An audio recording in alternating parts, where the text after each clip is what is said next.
Those goes. Welcome, everybody. But, well, actually, I have to fix the sound issues because that's literally how this always works. Wait, No maybe intro not. today? No, it worked. Oh, I forgot. Boop, we're going there. Boop.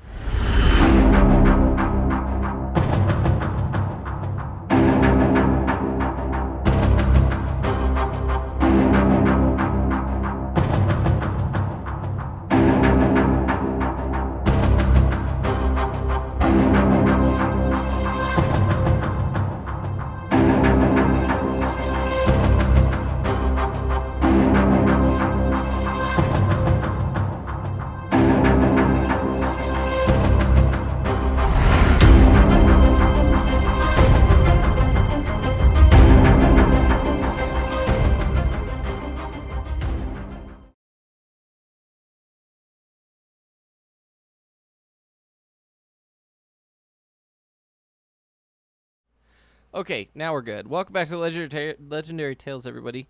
Hope everyone's having a good week and had a good weekend so far. Do we have a recap for last week? Besides, we went in water, we killed some people, prevented an old god from summoning. We went in some water and we killed some people, and we almost were killed ourselves.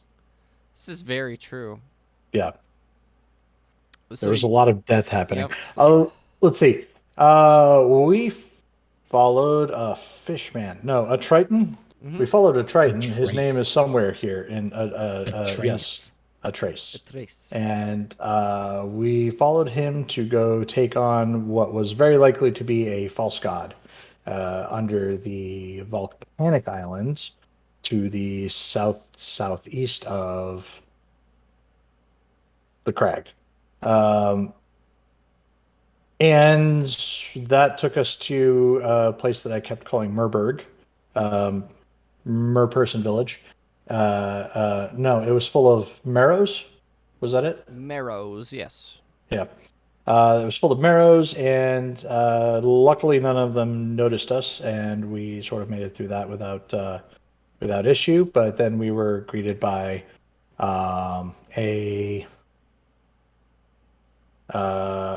Gileth, who was a human head, crab body, and a mass of tentacles underneath. And after that, we went down a hatch that was near a pipe organ, and were greeted by a half priestess, half angler. And everybody almost died to the half priestess, half angler. Oh, and we did all forget that Spooky was dying on the floor. Just almost sort of let that happen. Thanks for that reminder. I You're appreciate welcome. Yeah, being I, reminded I that I was I'm forgotten sure you're keeping score. I'm sure that after went in your little sacrificing notebook. my life So and saving everybody and you doing left all the my work. ass on the ground. So I think we're even. I would like to To point be out that fair- it wasn't forgot; it was an active decision. Right, okay, yeah. I revived the person who I thought would have healing abilities because I was unaware that artificers could heal people. That's to be fair, so Interesting, was the right? artificer. So- The artificer so was the also artificer, yeah. unaware that he. I just completely lost Devin's audio. Am I gone? Am I gone? Oh, you're back. Kind of back. Okay. Yeah.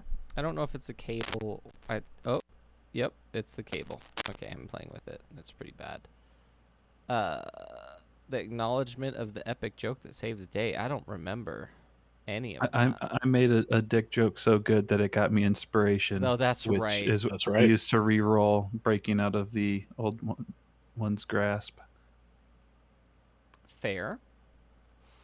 And so we're gonna be coming back to essentially the party, nearly in death, surrounded by black ink that is slowly receding back into the depths of this enormous chamber that has a giant coral throne. What are you guys doing?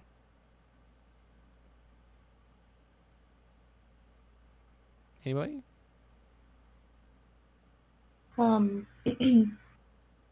I motion that were we in here looking for something? We just need to kill who we killed, right? Like that was the whole point. He was terrorizing an entire situation, and we mitigated by the skin of our teeth.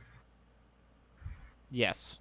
Okay. I'm gonna turn to everyone and just say, now that our beach vacation is over, can we go back to land, please?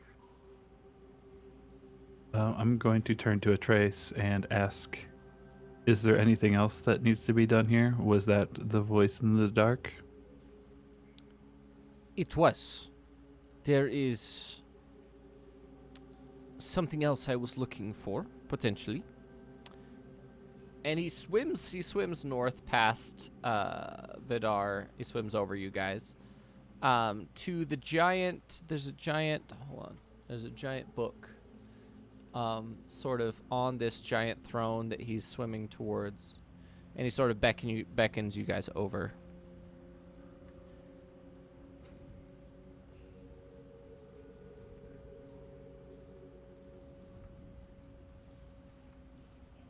Casimir swims up. And you're looking at this book appears to be mounted on a large, either porcelain or some sort of ceramic stand. And the book itself has a bunch of really large glowing runes on it. What are you guys doing? Are you doing anything specific while you're in this area? I'm laying down on the ground. In the water? Yep. Okay. The groundwater. I have a thing that I got out of a crate. I need to remember the name of. Can I see if what we just destroyed dropped anything? The giant anglerfish? Yes. Make an investigation check. Because there's not a lot of her left. She has shriveled up into a tiny little thing. Okay. You don't find anything. Carry on. So I would like to use my goggles of Arcana and check out that book. Go ahead and go roll an Arcana at advantage.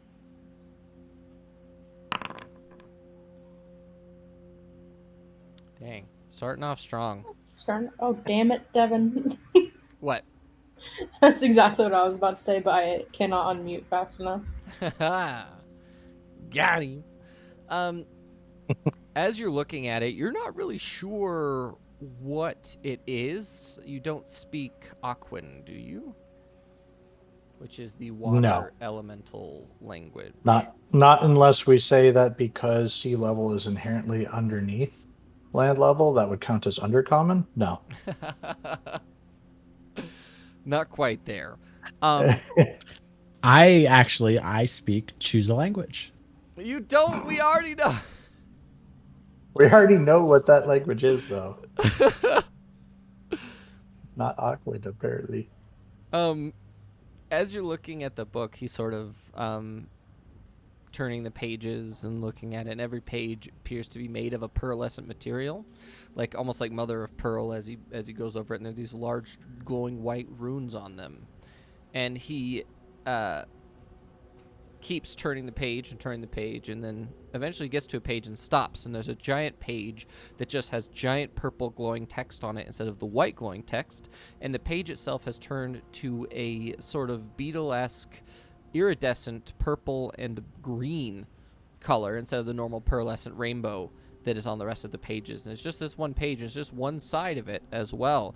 He looks at all of you and he says, well, come close. We will touch this at the same time to banish the darkness. It is corrupted. It appears to be, and if we all use our willpower, we should be able to push it back. I see. There is one thing that you can do, Technician. If you would like to cast Identify on this magical artifact, you're more than welcome to do so. Well, I wasn't sure if Atreus would wait 10 minutes, but I will do that. He will wait 10 minutes. Okay. The darkness is going nowhere, according to him. It's not growing, but it would be good to banish it out of this realm. Let's ritual cast. Okay. There we go. You sit there for 10 minutes, like basically flipping through the pages, touching it, and getting a feel. I need you. Okay, so here's the question. You're about to get smashed in the face with lore. Are we good? Is everyone good? Is everyone sitting down? Is everyone ready to go? I'm still laying on the ground trying to take a mini rest because I am dying.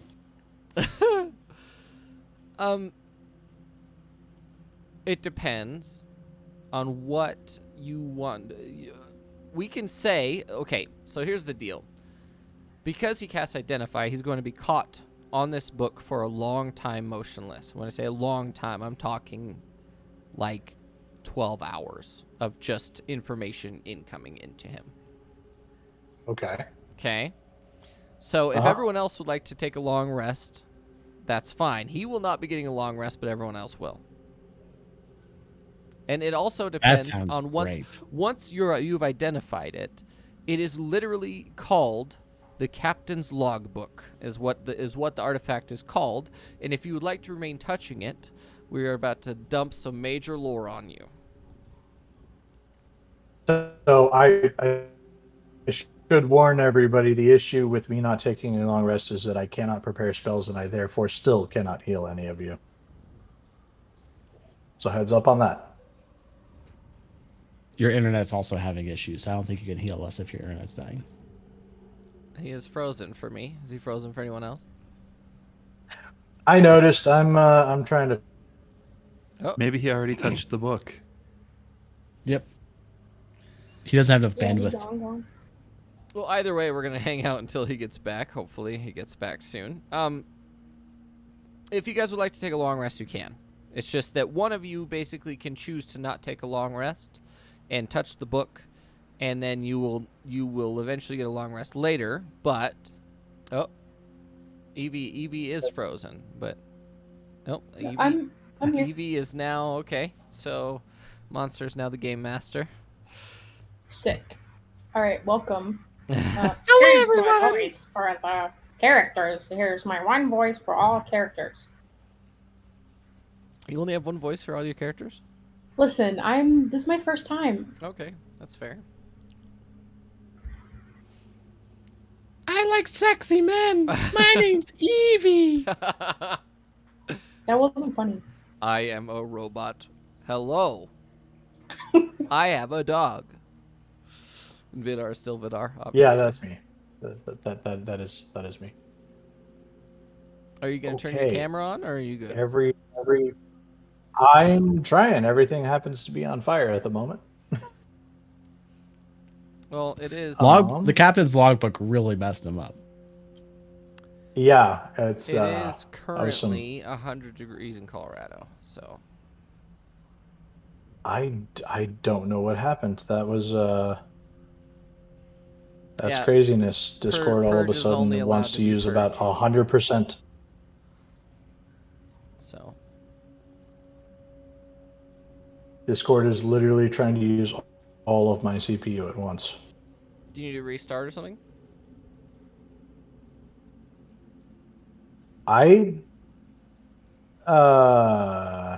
We're not doing that. The last time I tried to reboot in the middle of a session, it did not go well. So we're going to what? You could force close What Discord on and then earth? come back if you need to. You know what we're gonna do is we're gonna. I just did by accident, didn't I? I don't know. You're still here. Didn't I disappear for a second or no? For a second, yeah. Oh, okay. Let's let's do that. All right. Well, when he gets back, we'll get back into it. Is everyone doing well? How's everyone doing? Is everyone good? Better than my I- character is. I have 4 hit points in real life and in game. So Fair.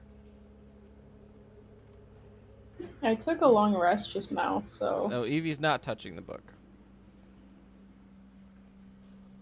I'm gonna read how's the chat book doing? as myself. So long rest for Evie. Fair.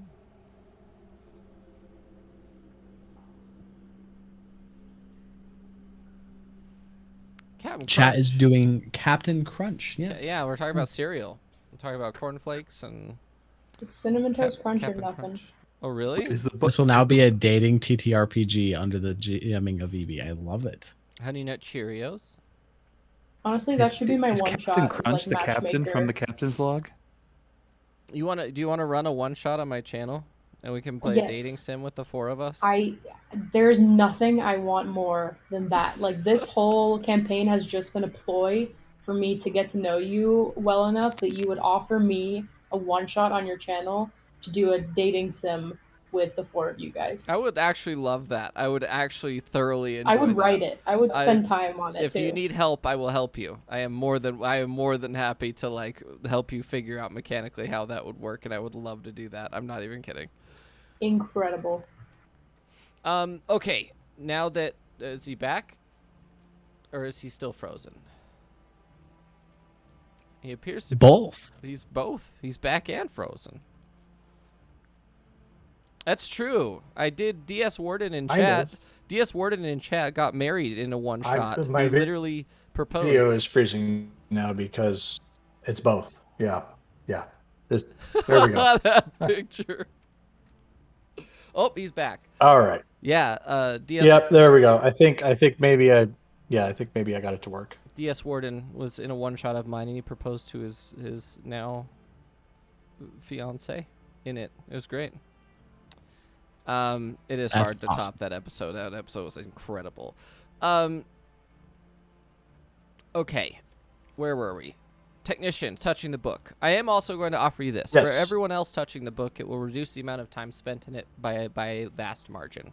Oh, you guys got married. Great. Congratulations. I wasn't sure if that was like the deal or not.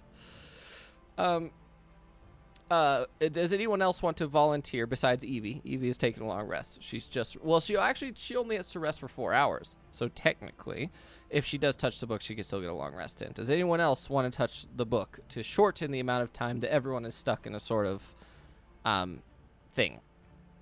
I'll touch the book too. I can have my long rest in 4 hours and use the rest of the time for the book touching. For book touching?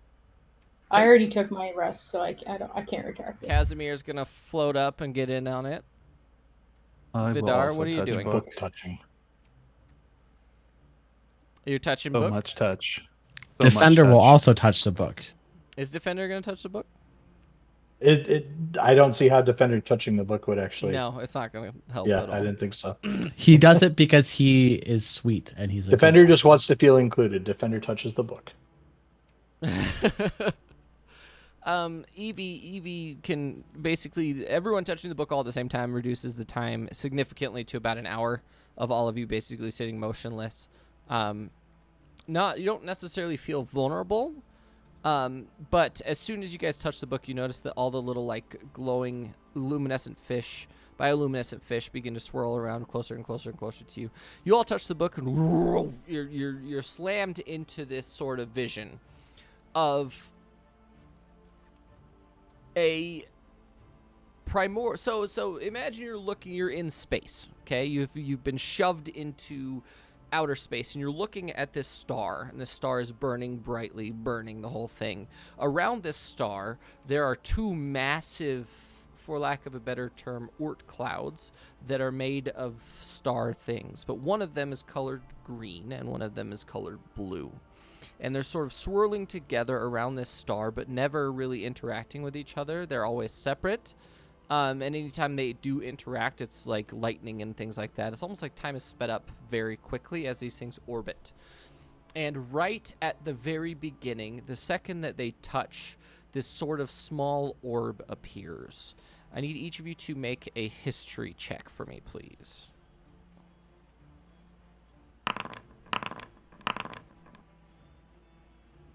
What the heck? Vidar rolled a natural 1? What the fuck? I'm going to re-roll that with my psychic dice. Oh, fair. The dice rolls are broken. And he rolled another nat 1. But the best part is that it doesn't use the dice unless I actually change the roll.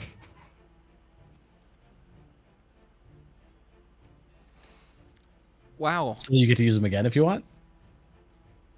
Don't know if I can use it multiple times. I would say if you can or not. Then there are declarations like that you have to use the second one. Either way, the rest of you sort of recognize it. It's familiar to you, but you're not really sure why. Okay? these two clouds are spinning into each other, and then they connect once, and then they stop connecting shortly after that. But they come together, and this small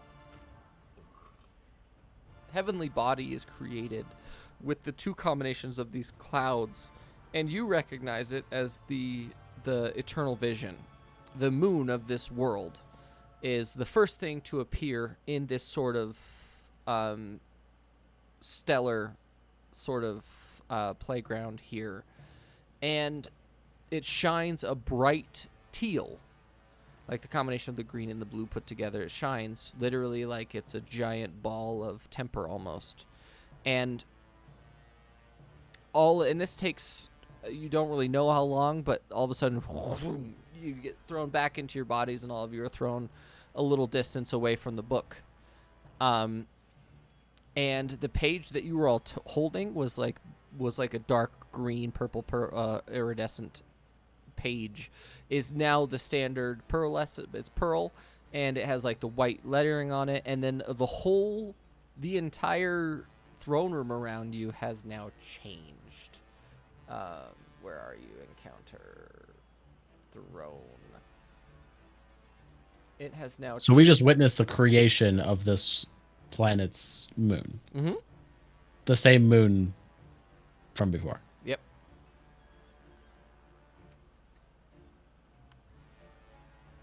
And over that time period, the sort of area around you is now dark, but it's now filled with like natural creatures, and no longer like the bioluminescent fish are there. They're just not bioluminescent anymore. And it's actually quite nice. The sun is sort of shining down into it. And what are you guys doing now? We'll like look around and take all of it in and try to notice like the biggest differences between the I guess it was like kind of destroyed and abandoned version and what we're seeing now. I'm going to ask a Trace if it is going to be safe to travel back to the surface now, or if we should use the opportunity to rest here. I will be heading out immediately, but if you'd like to rest, I don't see an issue with it. I just need to find the merfolk that left and potentially get rid of the marrow. That would be about the only thing I can think of. I don't want to be near that great white shark anymore, so I'm gonna start swimming back. Lorshik, that's a sunfish. There are definitely sharks, but they're not coming up high enough to do anything about you. Oh, that is a sunfish. Wow, zooming in really changes things.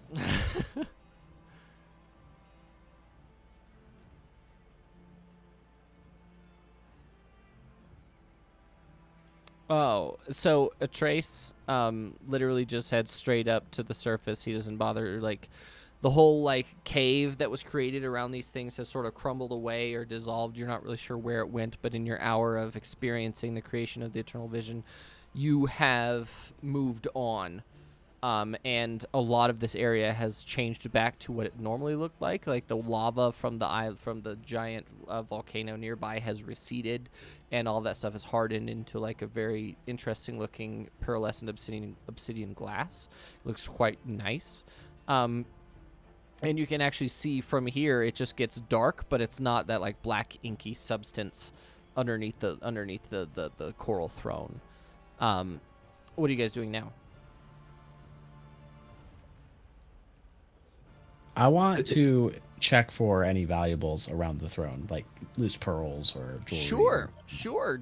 Everyone do an investigation check, and everyone take a long rest as well. Make sure everybody takes a long rest.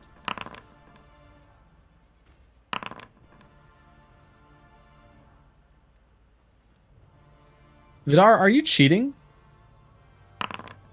Yes, because 2 nat 1s in a row is cheating. Fair. Statistically, though. And you can prepare new spells, technician. Oh.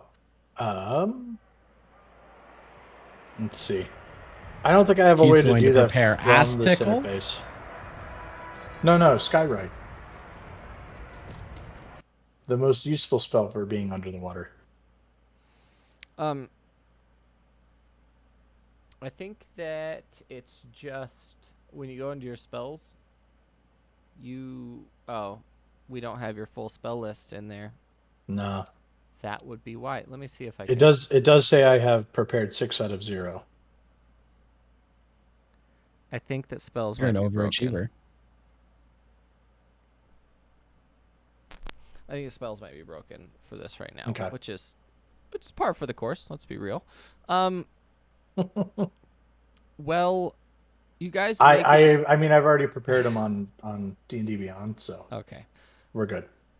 They are in the compendiums as well. If you go to the spells, you can click and drag whatever you need to over.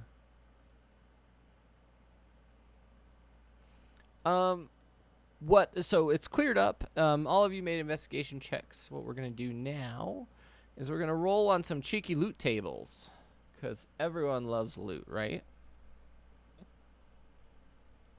Sources. Where are you, Dungeon Master's Guide?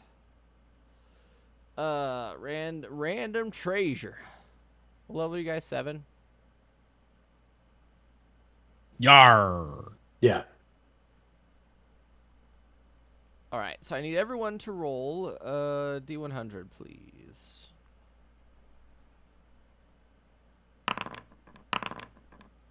How do you do that? /R space D100, or I don't have that mod anymore. /R space D100, 1D100. There you go. We'll start. Just We'll for the start record, with Vidar and I'm Technician. I'm rolling with Vidar out of solidarity. Okay, so I need each of you to roll a D6. Actually, 2D4, please.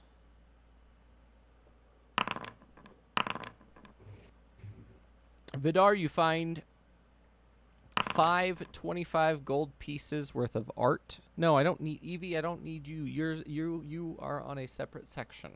Sorry. You are fine. You did not robo roll. It's fine. I will let you know what to roll when we get to you next. Basically, each of you finds 5 times 25 gold art objects. So you find like some coral statues that were carved out of some dead coral. It looks really nice, and some sponges and things like that. Technician, you find 2 of those, so you find at least basically 50 gold. Vidar, you find 125 gold worth of stuff. Now I need each of you to roll a d6, please.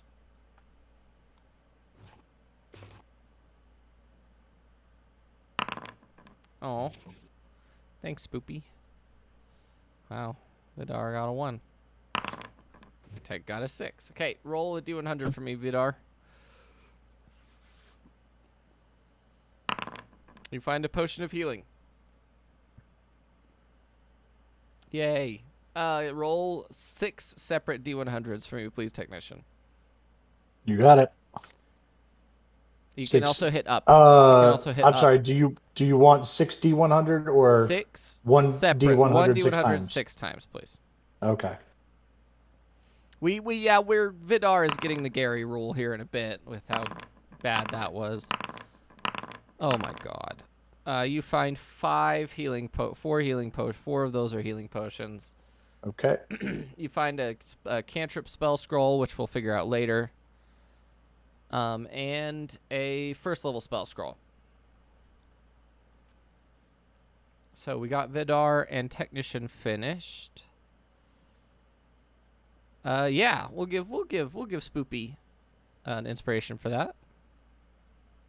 He's awesome. Hell yeah, you can buy inspiration. Evie, will you please roll me a... What'd you get? 48? 48. You need to roll 2d4, please. Oh. 3. You find 3 25 gold art objects. So you find 75 gold, essentially. Pay to win. Inspiration doesn't mean you're going to succeed. This is...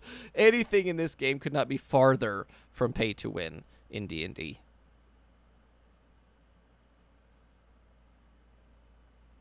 Okay. I need you to roll a 1d4, please.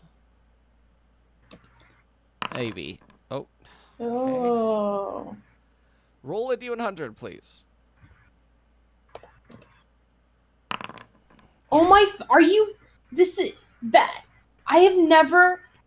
You know what? I'm just gonna take the L. You found a potion of healing greater, which is That's 4d4 plus 4 healing. that's still nice. That's actually not bad, to be honest with you. That's 48.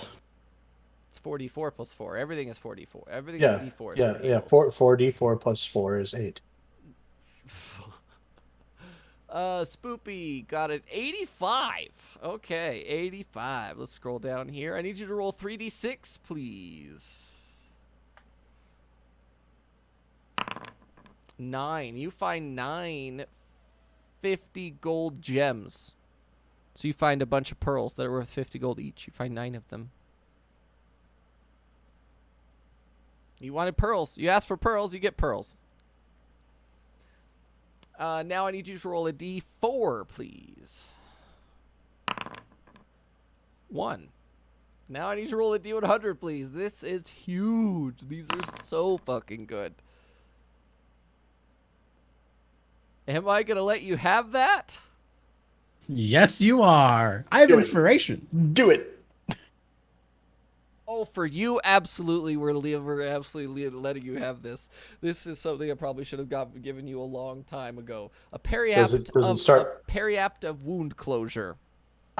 While you're wearing this pendant, you stabilize whenever you're dying at the start of your turn. You no longer have to make death saving throws. Thank God. Whenever you roll a hit die to regain hit points, double the number of hit points it restores. So whenever you take a short rest, you can roll a bunch of hit dice. You get double on your short rests. I would like to motion for me getting a handicap on rolls or healing at some point as well, because it feels pretty like one-sided at the moment in terms of handicaps. No, you should roll better. I rolled a 90. Apparently, I should roll worse. I rolled great. When it comes to loot rolls, we're gonna introduce a handicap so that you guys don't get such bad stuff from now on. This is a lesson learned. Okay. Oh, he dies. He dies when people beat him to death after he's already down. You still fail death saving throws if someone runs up and stabs you. So Yeah, he's not immortal. Something Huh? I will see in D&D Beyond that I can add. Yes. It's What was it called again? Sorry. Periapt. Periapt. Thanks. It definitely We're does not. not make him immune to damage. Okay, so what we're going to do is we're going to give Evie and Vidar some extra rolls on their tables because I'm feeling generous today. And how about this? Let's get Chad involved. If you guys donate, for every 100 bits donated, Vidar and Evie get an extra roll on the loot table, as well as per gifted sub. We could just load them out with a bunch of extra random gear. That's not necessarily amazing. Okay, so if they're 10 subs donated, they get to re-roll from the chart, from the table entirely. Those two. So they get to have brand new sets of rolls from the chart, not just from their initial chart. How's that sound? And we'll give it like... What? Loershik gets nothing. Loershik got an amazing item. Hey, okay, so if in the next... Oh, for fuck's sake. Okay.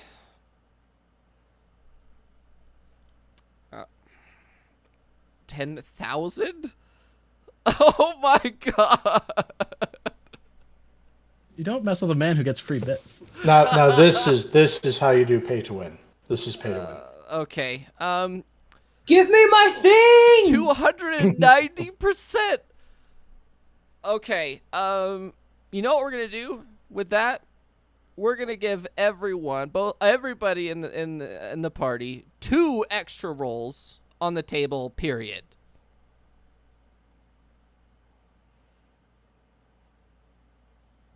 Okay, that's More stuff! More stuff! I don't know what to say. Thank you, everyone. Why don't I do this every time? This is a thing I should do every time. This is how I make everyone get fun shit. For the low cost of 1 bit, we'll kill Lorchik today. So how did the campaign end? Well, there was a subathon, and then everybody got a bunch of loot, and then they killed the god. So there you go. Well, that's the thing. Is this is a loot horde that's not amazing. It can be good, but you have to roll really, really high to do that. Oh, for fuck's sake. I literally just wanted into the hype train. I know, right? That's it. That's all I wanted. Yeah. Thank you so much, everybody. This is crazy. Oh, stop adding stuff. Okay. Okay. Do we want to wait until the hype train is over and then I can determine exactly what we get, or do we want to just start going? That will give me time to add my current items to my inventory, which will be valuable for me. All right, so what we'll do is we'll save... Okay, so I'm going to say that everyone gets two re-rolls, 2 more rolls on the loot table overall. So we'll do the first one. If we get to 600%, we'll do 3 rolls. We'll do 3 extra rolls. We'll just basically have this whole episode be getting loot from almost dying in one of the best fights I've ever designed, if I'm being completely honest with you.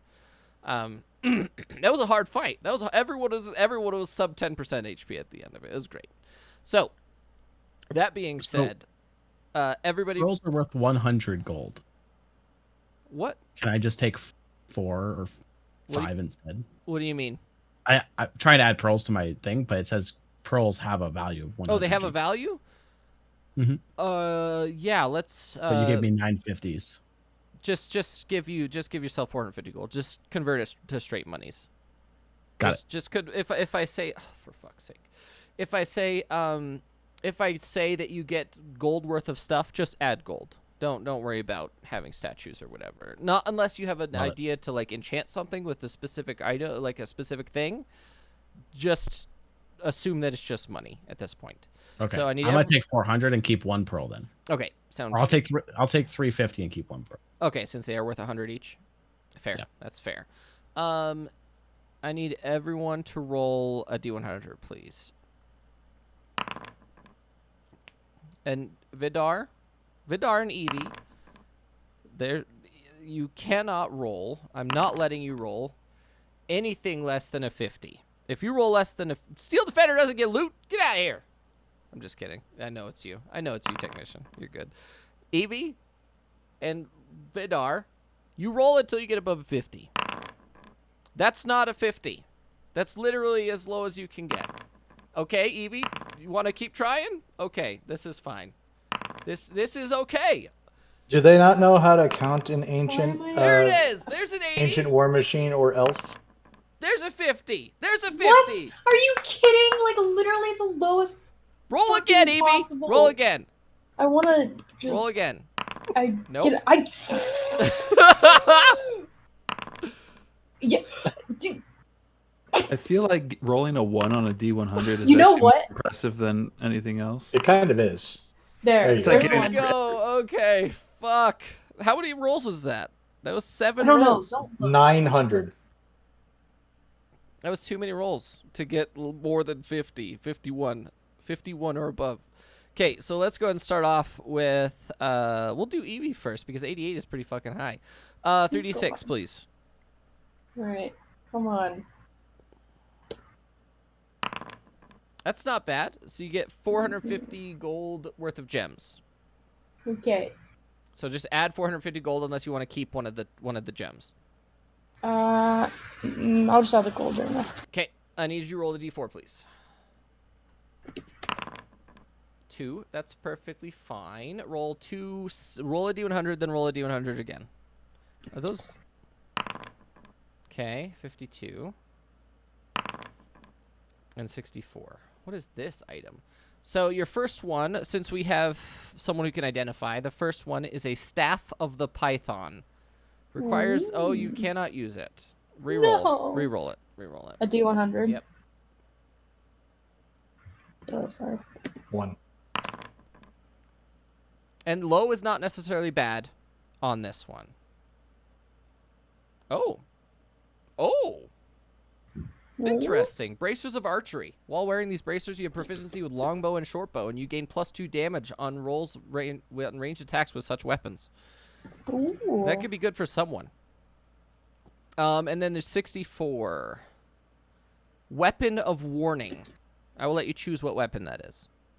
This magic weapon warns you of danger. While the weapon is on your person, you have advantage on initiative. As well, you and any of your companions within 30 feet cannot be surprised except by incapacitated by something other than magical sleep. Other than non-magical sleep. I'm always last for initiative, so that's helpful. Yeah. So you need to have like a weapon that you're proficient with. Okay, so that's so just put weapon of warning somewhere, and we'll figure out what weapon it is later. Okay. That brings us to Vidar had an 80. Vidar, roll 2d4, please. You find 5 250 gold art objects. So 1,250 gold. And then you get to roll once on Magic Table D. What is this one? Oh my god. Roll a D100, please. You find a potion of healing supreme. That's 10d4 plus 20 hit points. That's ridiculous. Okay. I believe that brings us to who's next? It's Lorchik. He had 58. I had Lorchik 57. had 58. Lorchik, will you please roll 3d6? 9. You find 9. What was it? 50 what? 56? 58. You find 9 100 gold gems. And then a D4, please. Okay, roll 4 D100s, please.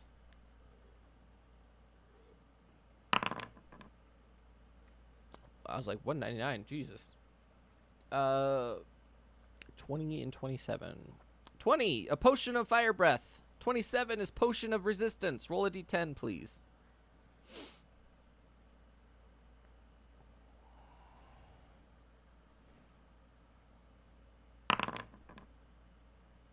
Seven, it's a potion of poison resistance. Not bad, not bad. And then 72 and 80. Oil of slipperiness. It's got a bottle of lube, everybody. I need you to roll a D4, please, for the next one.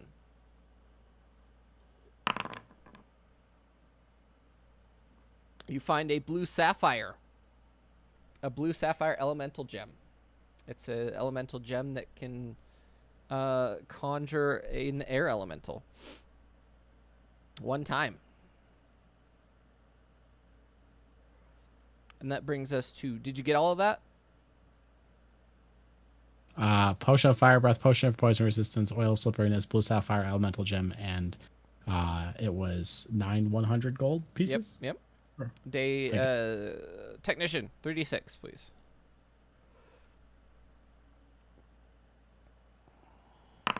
$11 100 gold gems.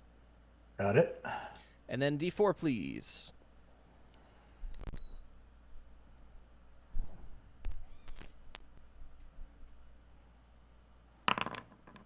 Okay, roll a D100, please.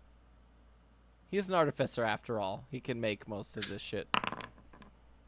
And B, I've always wanted 30 HP. Spell scroll of 2nd level. Okay. That's not too bad. Okay, so here's the thing. Everyone's going to roll D100s again, but no one's allowed to get lower than a 75. Okay.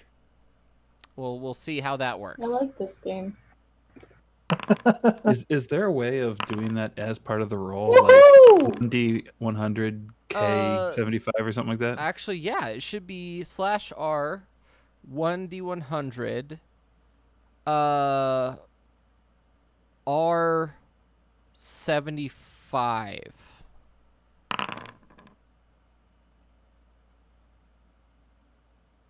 That's definitely not it. Hold on. No, it doesn't like it with a space either. Let me see it. Hold on.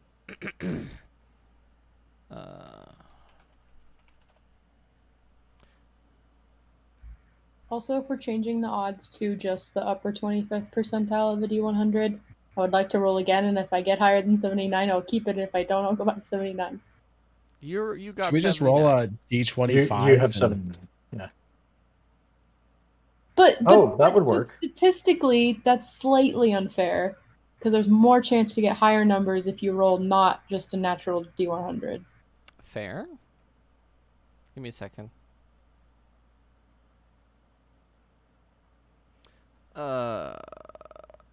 We could just roll 100 D100 and take whichever first one appears over 75. There you go. Oh, okay. So roll less than roll 75. Evie, do that. R less than 75. Okay. It only Me rerolls too, I once. think. So roll again. Try it again. How do you type that? What? You didn't put R before the. So it's R. How is mine 34? Because it rolled once and it still rolled under 75. So try it again. That's true. Oh, there we go. That's why. Wow. There's that's incredible right there. Okay. Okay. There we go. Okay. These are great. Are we all happy? Yes. Okay. So we'll start off with Lawyer Schick at 80. 2d4, please.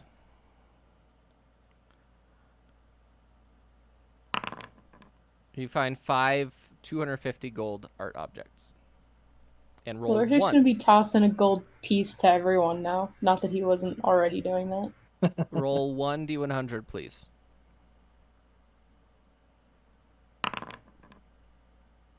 You find a spell scroll of 6th level. Which we'll figure out later. Probably after the session. I will be trading that to a merchant and not a party member. Okay. 81 is Evie. 2d4, please. You find 3 25 gold art objects, so 75 gold. And I need a d4, please. Roll that again. That's poop. Run again. Get higher than 2. Like just roll d2. Just do /R space 1d2. I did. Okay, you got 3. Good. Okay, roll 3 separate D100s, please. Okay. Okay. Okay. You find a +1 weapon. A sentinel shield.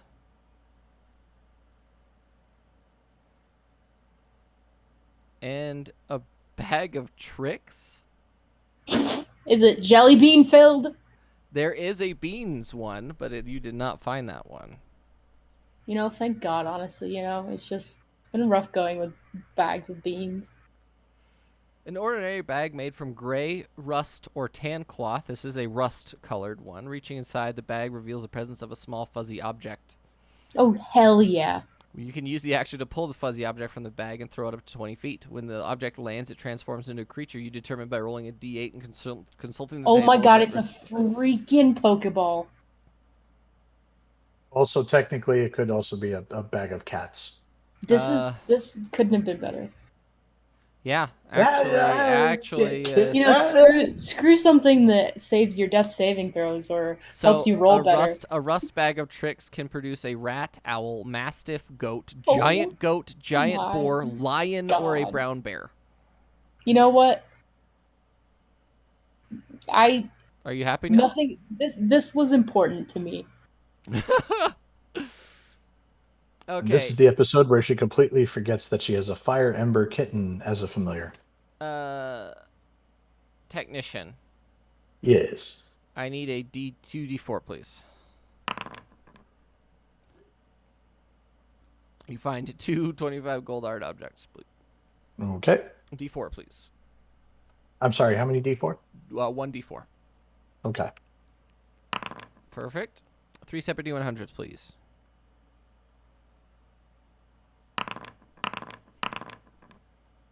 Two gets you a +1 weapon, which we will determine later. A 71 gets you a bag of tricks that is tan. The tan and the rust and the gray are separate bags. So, 63, and you get a wand of web.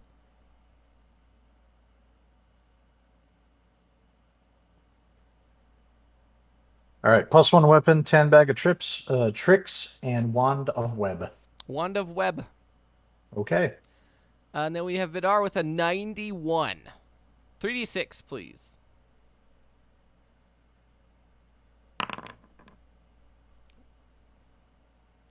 That's 14. 14 100 gold gems.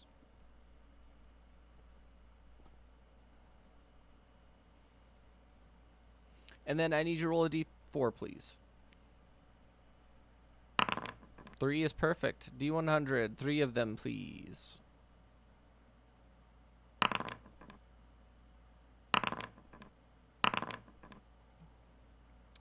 $53 is something you can't use. Reroll it, please.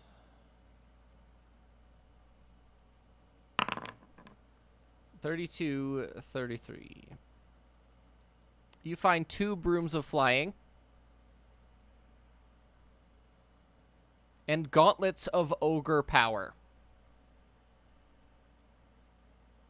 Your strength score is 19 while you wear these gauntlets.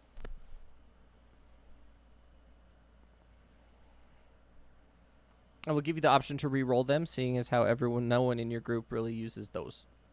Because everyone either has 20 strength or something else. Do you want to re-roll that one?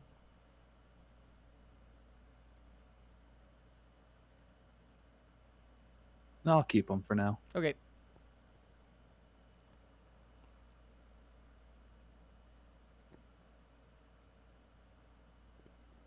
That's fair, Lush. That's actually hilarious, now that I think about it. Yeah, but you found 2 brooms of flying and gauntlets of ogre power.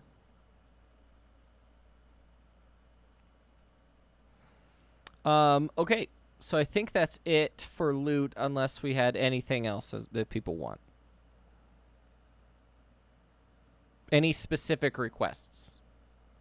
As soon as we get back up to land, I would like a throne of loot and pearls and things that we found, and just to like take a group photo on them. So, you know, like at the end of Atlantis, where they all have their gems and all their loot, and they're all like decked out, and they go back home, and everyone's like, "What happened back there?"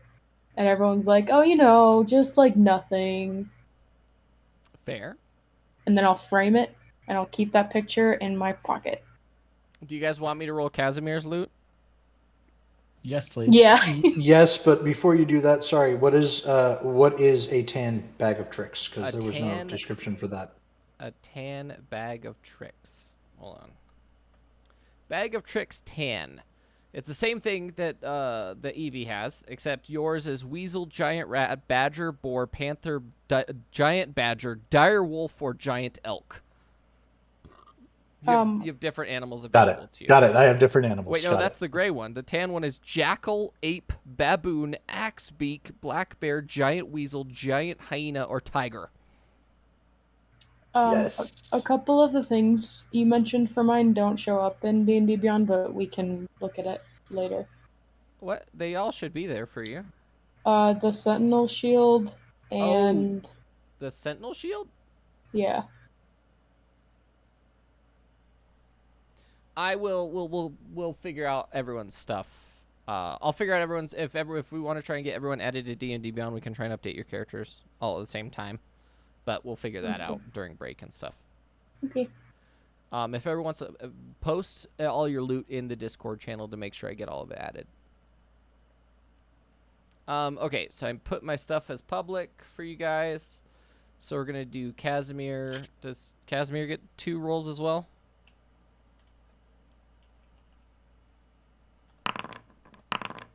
I'm fine with 12. Wait, you guys got 3 rolls each, right? Yes. Okay. 70, was it 76? I'm gonna skip money because you guys have insane monies. And then 12 is just money. We're gonna re-roll that 12. What the heck? 55. And 39. 39 is D6. 2 of these. 37 of 49 is Potion of Speed. I think this makes up for every time we didn't loot. Because And normally just walk away. wait. Oh. That's 2 potions of healing for Casimir. Okay, that's pretty lame. Magic item table A is poo poo. Okay.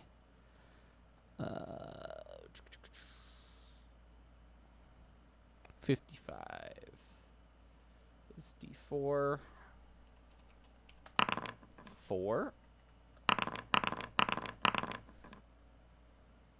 And that's magic item table Bravo, which is 36. Potion of animal friendship.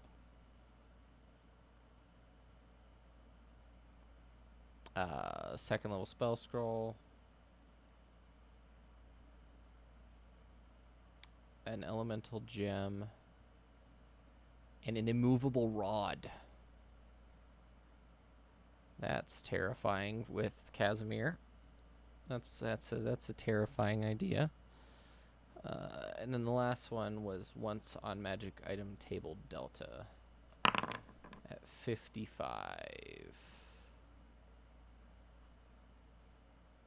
A 7th level spell scroll.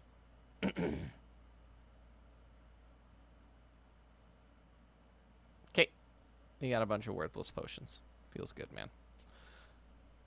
Okay. Casimir's looted.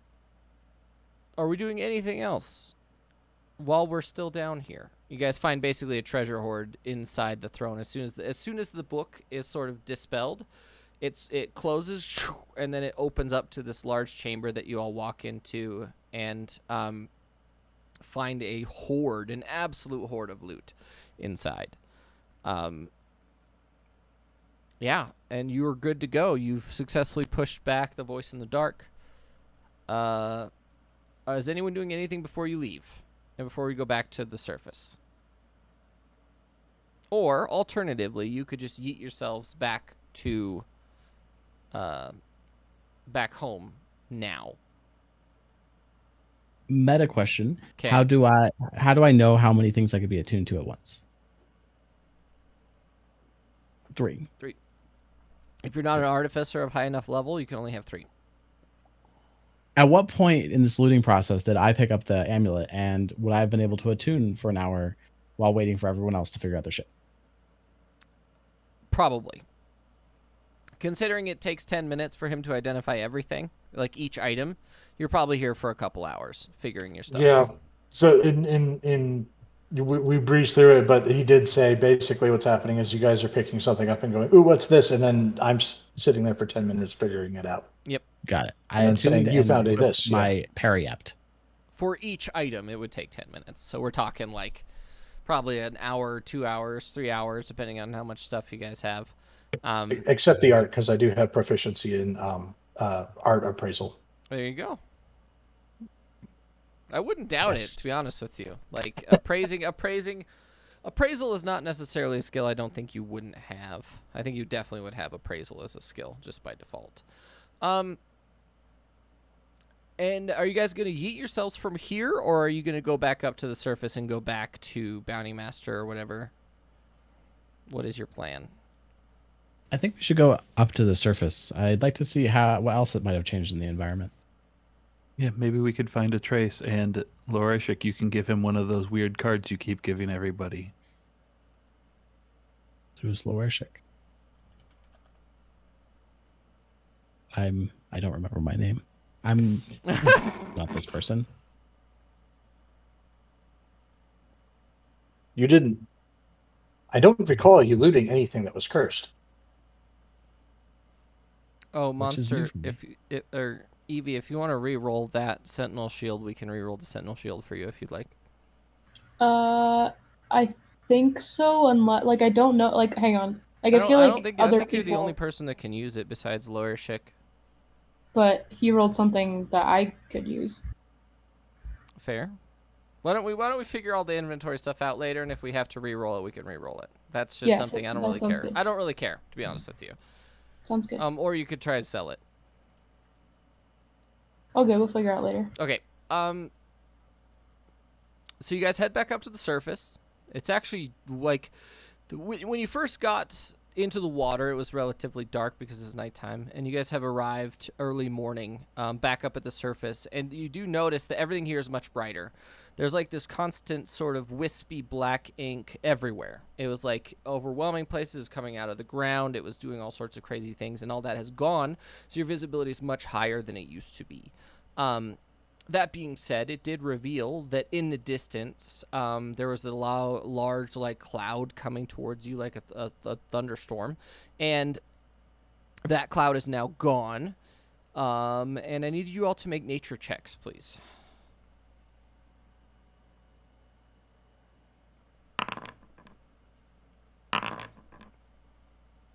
A trace has also gone.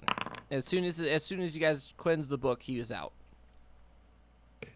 He left. There is no Atreus. Yep, he did. And we are here without Atreus. Evie and Vidar, you can definitely tell that is the Krakens. The two Krakens were heading this way, and they did get a considerable distance, and it does appear that they have stopped moving. So we will see where they go.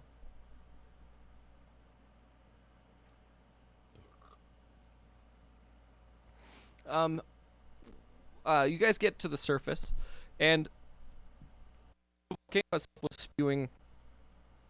It was active for a time, and it always has. It's been active for a really long time, but has never really exploded. There's always just been a little plume of smoke that's consistently coming out of it, and ash, and covered the general area. But right now, it appears to have gone dormant, because in the wake of the explosion of Nilhund, the volcano awakened because of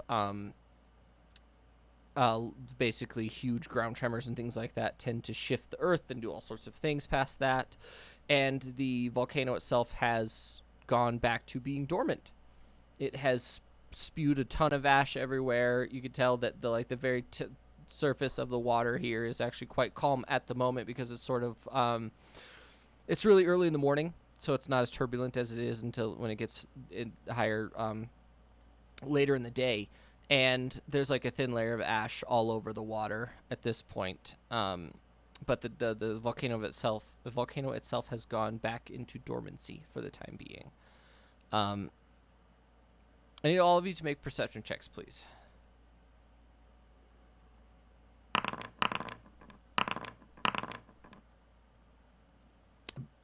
Let me switch us to the map of the world. I'm going to switch us over here so that everyone knows, like, with the general vicinity in which we're talking about, I can explain to you exactly where you are relative to everything else. So when we're looking at this, you're looking at the crag, and the crag consists of 3 separate islands that you can live on. So there's one island. There's a bunch of this world that's just straight up uninhabitable, and that's usually because of volcanoes or other natural phenomena or hostile entities. specifically the crag, this island right here right in the middle of the two main islands, is the volcanic island that I'm talking about. And it has basically, no one can live there because it's basically just lava all the time, and for the time being, it has stopped spewing smoke. But Nilhund is now destroyed, so there's basically nothing there that you know of. But you can actually see from where you are, this island here has a large mountain range to the south, but you guys are very close to this western edge right here. And with that, you were able to sort of see over that direction, and there's a large sort of perpetual lightning storm that is a teal color. It's sort of temper colored, and there's a large lightning storm where Nilhund used to be. It's massive. And you can see the volcanoes. You can't really see them because it's actually way far away. But still time, if you were to see it from this distance, you could see like huge amounts of ash everywhere, and like the snow covering enough of the sky to make it cold, that kind of thing. But from where you're sitting, you can actually see in the direction of Nilhund, there's a giant turquoise lightning storm that is building and building in that direction. And you can probably assume that is because of the vast stores of temper underneath Nilhund exploded and is causing some sort of crazy magical phenomena. Are you guys doing anything else now that you've reached the surface? We do need to gather all the loot into a pile and have a selfie. Yes, my photo. Do we have a camera? We don't need one. We have robots. Ah, yes. With Defender. Thank you. I will say that there's some form of way to store in onboard memory. Technician probably could actually do it himself, and he can also use his Defender to do it as well, because of like how Warforged work in this world. Specifically, Technician has sort of memory banks that he can access as well. With jeweler's tools to like. Say again? Sorry, go ahead. Go ahead. I decided to start to swim to the nearest shore. We're Okay. just floating in the water right now, right? You guys make your way to the shore, and the large bones, the large skeleton of the tuna is just chilling there. It's completely picked dry by birds and other carrion that existed. The turtle is nowhere to be seen, and Atreus is nowhere to be found at the moment. You guys see where the cart was, all of the fragments, the remnants of your fight with the marrow on the beach, that kind of thing. And what are you guys doing? You're on the beach. You pile up your loot. Technician gets Defender to take a sort of memory bank picture. Getting that printed is going to be a major issue at some point, if that is what you choose to do. Are you doing anything else today? We still have not found the War Master. Should we keep looking for him here? Sure. Or should we return to Absalorn and have them search? Were we told that we should actually meet the War Master, or just that there would be supplies waiting for us? We were told we were to go on a provisioning run, a supply run, where there would be supplies, and that we were to meet with a War Master, but we did not meet the War Master, and the supplies were not where they were supposed to be.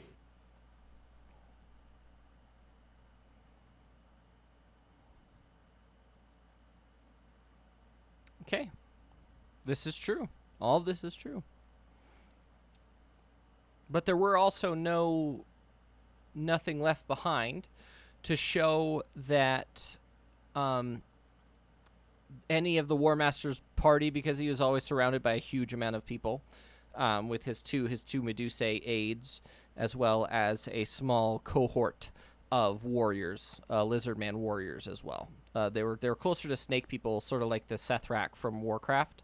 They were closer to that. They're more snake-like than they were like Loershik's version of Lizardman, where his Lizardmen are more draconic. These ones are more snake-like. And with, so basically your mission was to get supplies from him and to meet him if you can. But if you can't, it's like, well, what are we going to do about it? If you'd like to go track him down, you're more than welcome to try and figure that out. Luershik would kind of be the man when it comes to knowing potentially how to do that, because it's like a different area.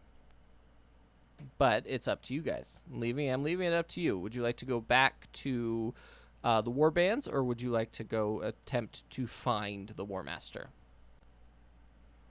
I think that we should use the sending stone and give an update to the warbands, and if they want us to come back, we can go back. Otherwise, I'd be down for anything.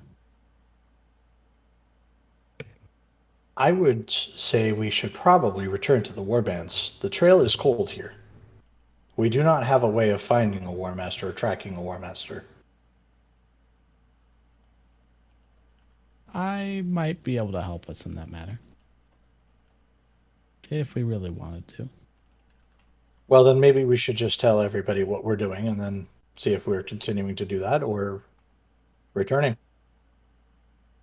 Indeed, if we send the message as soon as possible, if they need us to return, we can stop the trail of finding War Master and return.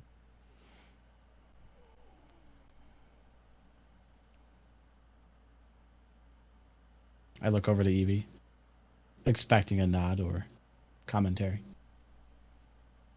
Just some form of While I wait for acknowledgement. that, I look to Defender.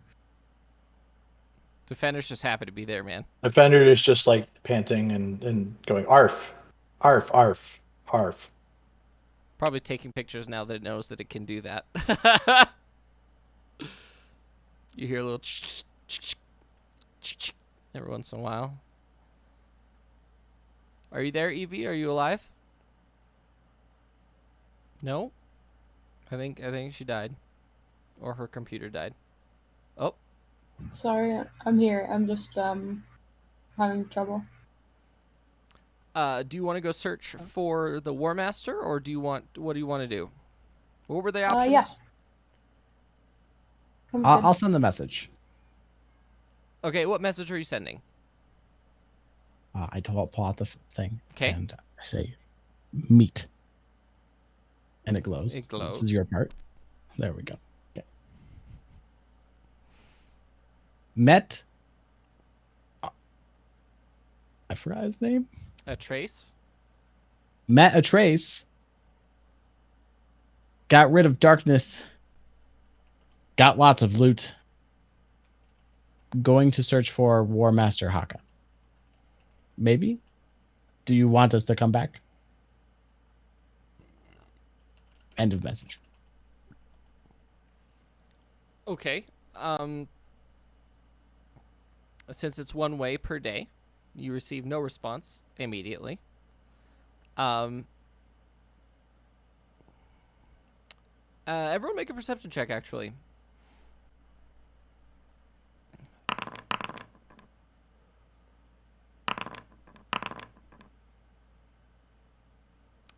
Technician is the only one that catches it. Technician, you're sort of like looking at Defender, making sure he's good to go.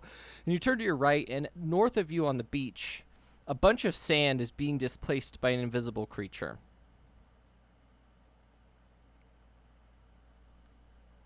It appears to be eight-legged. Does it appear to be moving, or does it appear to... It appears to be scuttling quickly towards you. There appears to be an invisible creature moving towards us. It is large. It is most likely arachnid. I continue to walk towards it. Did you see it? Lorishek, as soon as Technician points it out to you, you can see that it's quickly moving towards you, and it appears to be one of the spiders you've seen before. The camel spiders, invisible camel spiders. It sort of runs up, and it doesn't jump, but it sort of crawls up onto you and gets really close to your ear. And it says, "Message received. Continue as you will," is response. And you could definitely tell that this is not one of Zoya's relatives. It's her sister's, because it has a different accent. Like Zoya has the very much Russian accent of the warbands. This one has a Kragian accent or Kragan accent. and it appears to be much heavier. I look to it and say thank you, and see how it responds. It. Welcome. You are. And it sort of like pats you on the head with one of its little legs, and it jumps off of you and scuttles back into the forest, off the beach. I turn to the group and ask everyone to come into a huddle.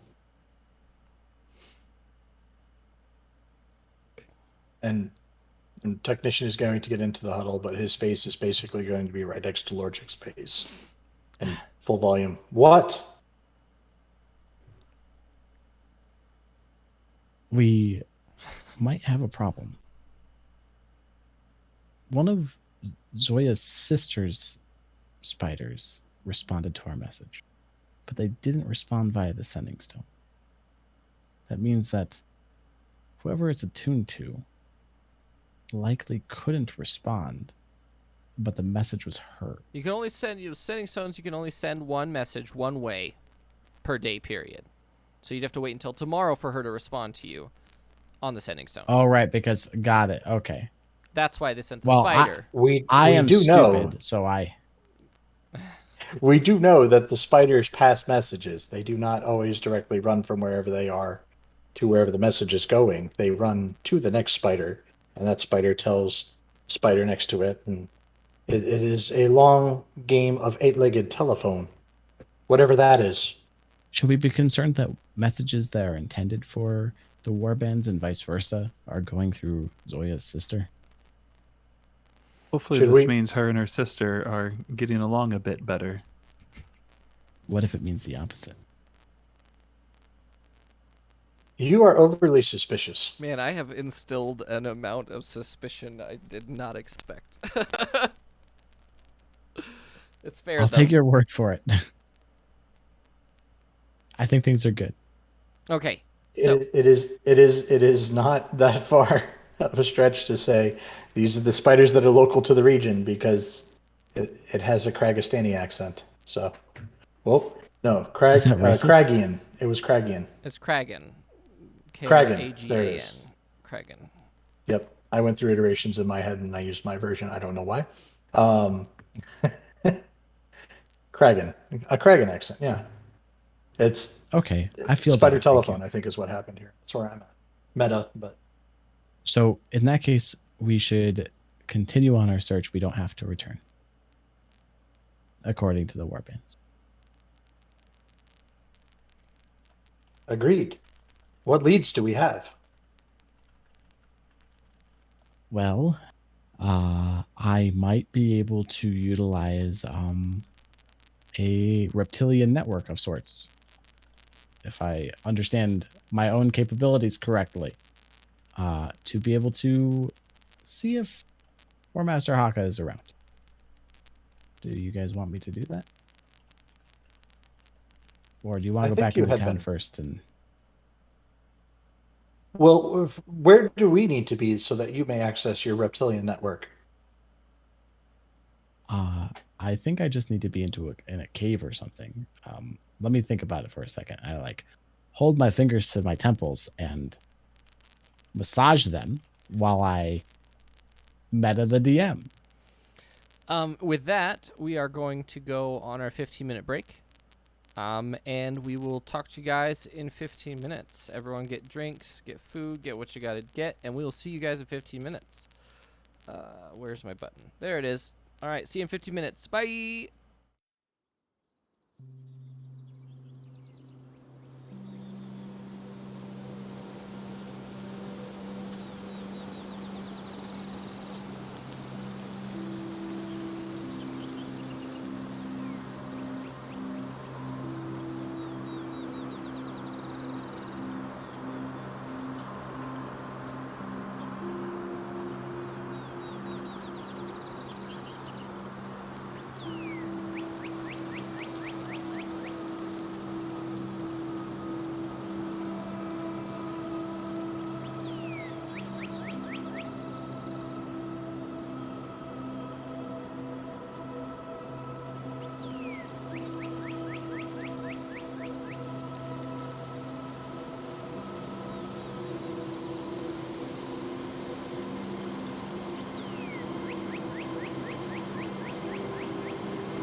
Yeah, that's fine. Welcome back, everybody, to Legendary Tales. We're missing a spooky, so we're going to figure out. We're just going to waffle on for a bit. He rushed back. What? He rushed back. He's here. All right, we're trying to figure out technical stuff with importing characters for D&D Beyond. So, I'm trying to.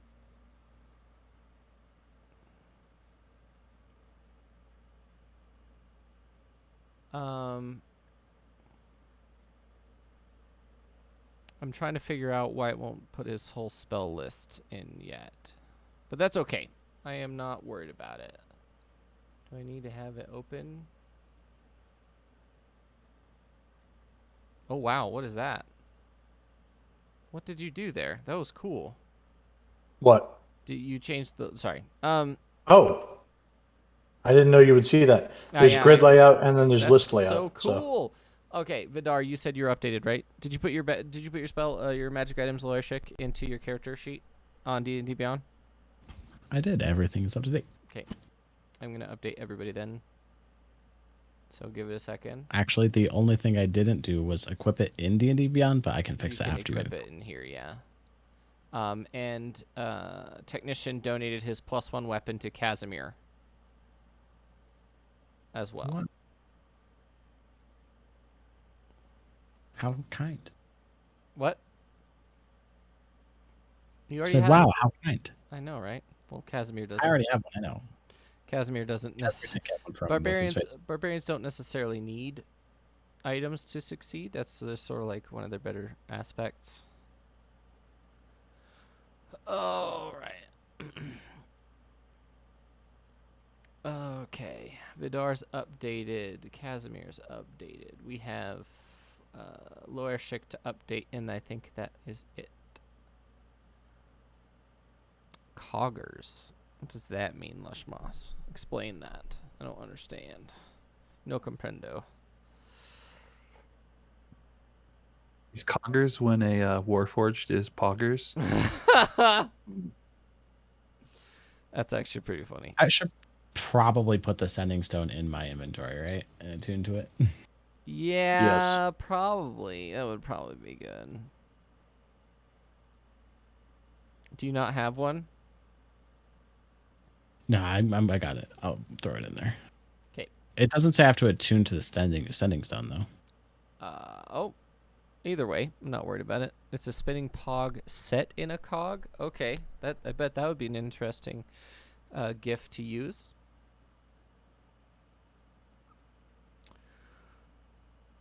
I thought it was when it was pog time. And Evie will not be joining us for the remainder of the session, so we're just going to hang out. We're going to start making our way to doing the whole Lizard Man Underground aspect, but I think we're going to wait until next session to do that while she's here. You guys make it back to Tour 4, all of you, and Evie is going to essentially go be on her own for a bit, make sure magic items are good, check on her sort of family that are here. What are the rest of you doing at the moment?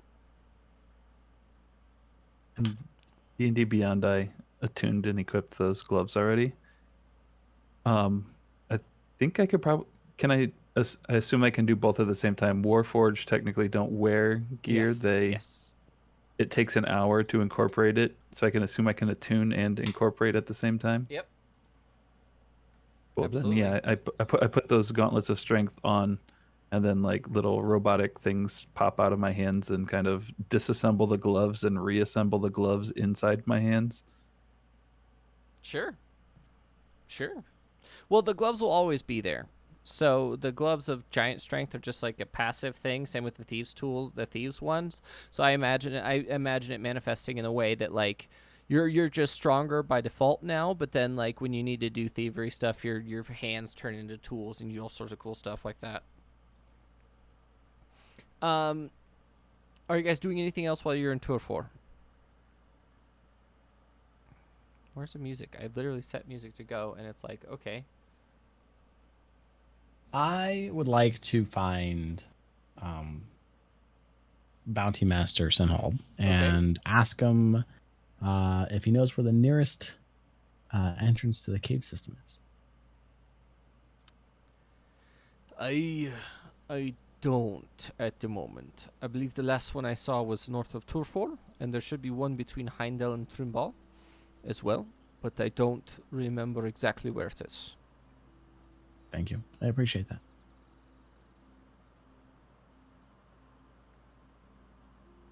And I flip him a gold coin. We have defeated that voice in the dark that we were talking about previously. Oh yeah, you guys are over here now. It looks like the area that we were in is much cleaner now. I would be interested to know if anything changes in Turfor over time. Do you have a way of contacting us when we're gone? I do, sort of. One of the local sort of spy networks has contacted me on behalf of the war bands. You sent a message to them to make sure that that was okay. And I don't remember her name. She's a very large spider lady. I think that if yes. you talk to any spider you see, they'll probably find a way to get the message to us. Fair. That's why I don't mess with them, because spiders are friends. They get rid of pests and things like that. So, yes, that's all the information that I have.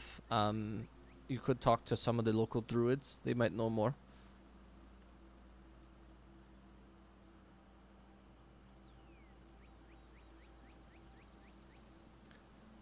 What are you guys doing now?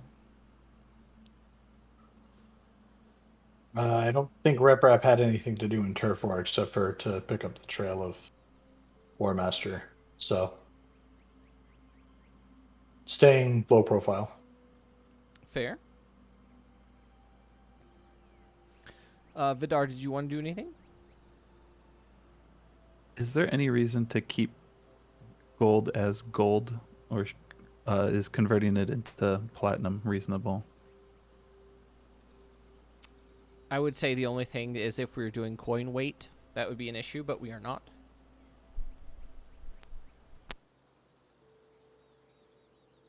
Like, is that a setting that you turned off? Because it definitely adds up in my inventory.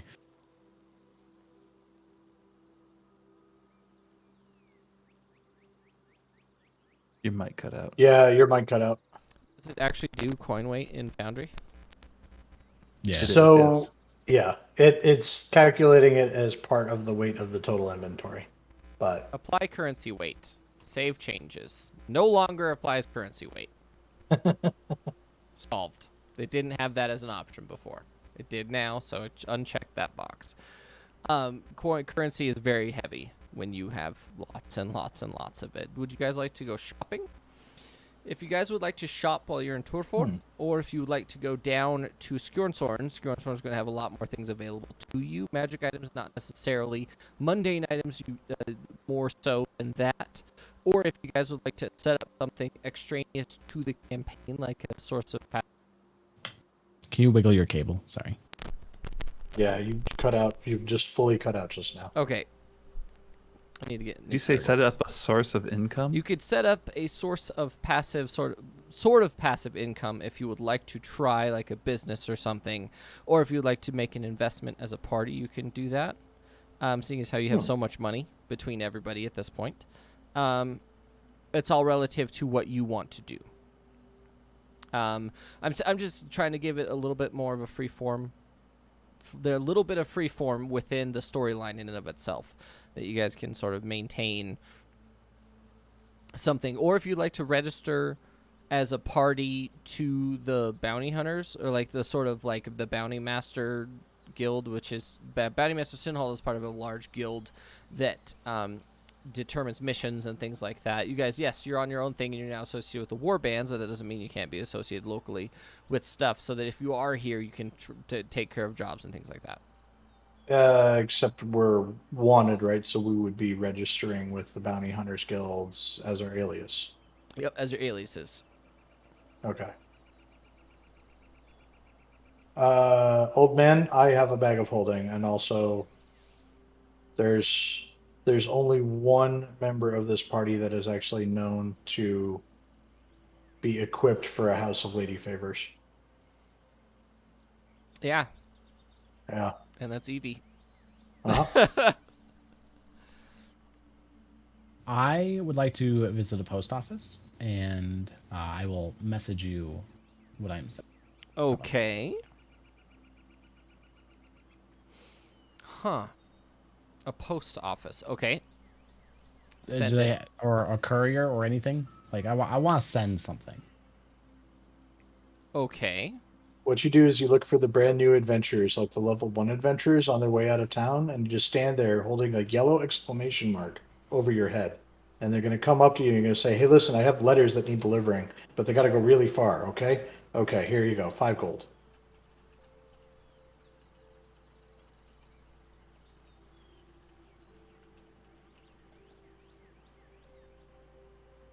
Oh, running a brothel.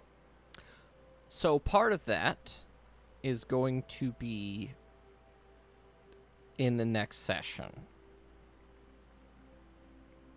Loershik. There's going to be some stuff happening that will be an option later. Okay, cool. Okay? So we're essentially going to go into a little bit of a Loershik arc in the next couple sessions because of everything that happened today. What... I don't know what I was... Okay, I had a thought and then I lost it. You said you wanted to set something up, technician. Say that again. I'm sorry.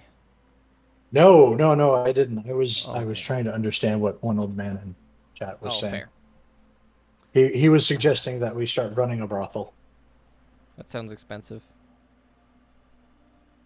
I mean, like, I think on average everybody has about 1,000 gold right now, right? Which is probably enough for a 5-bedroom house, which means that we just have to find our first 4 employees and a manager. Fair. You could do that if you would like to. I mean, it's an option.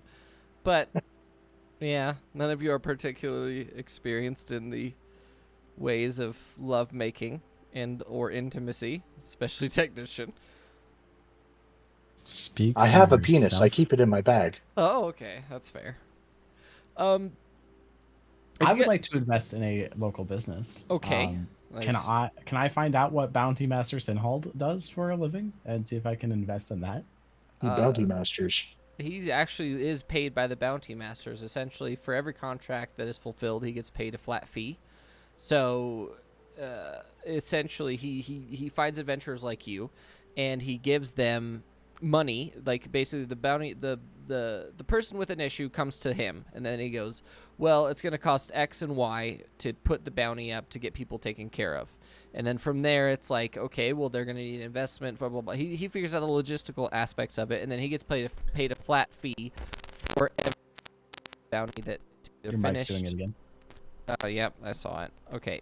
Maybe I need to, like, tape it or something? I don't know. Or just... okay. Hold on. I think I just need to hold it like this. Okay.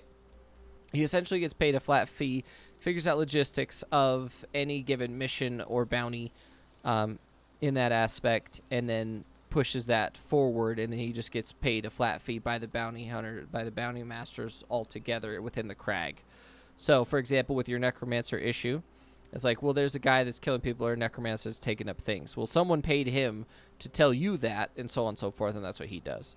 So if you would like to become an investor in that way, you would have to go to the higher ups within in Skjornshorn in order to do that.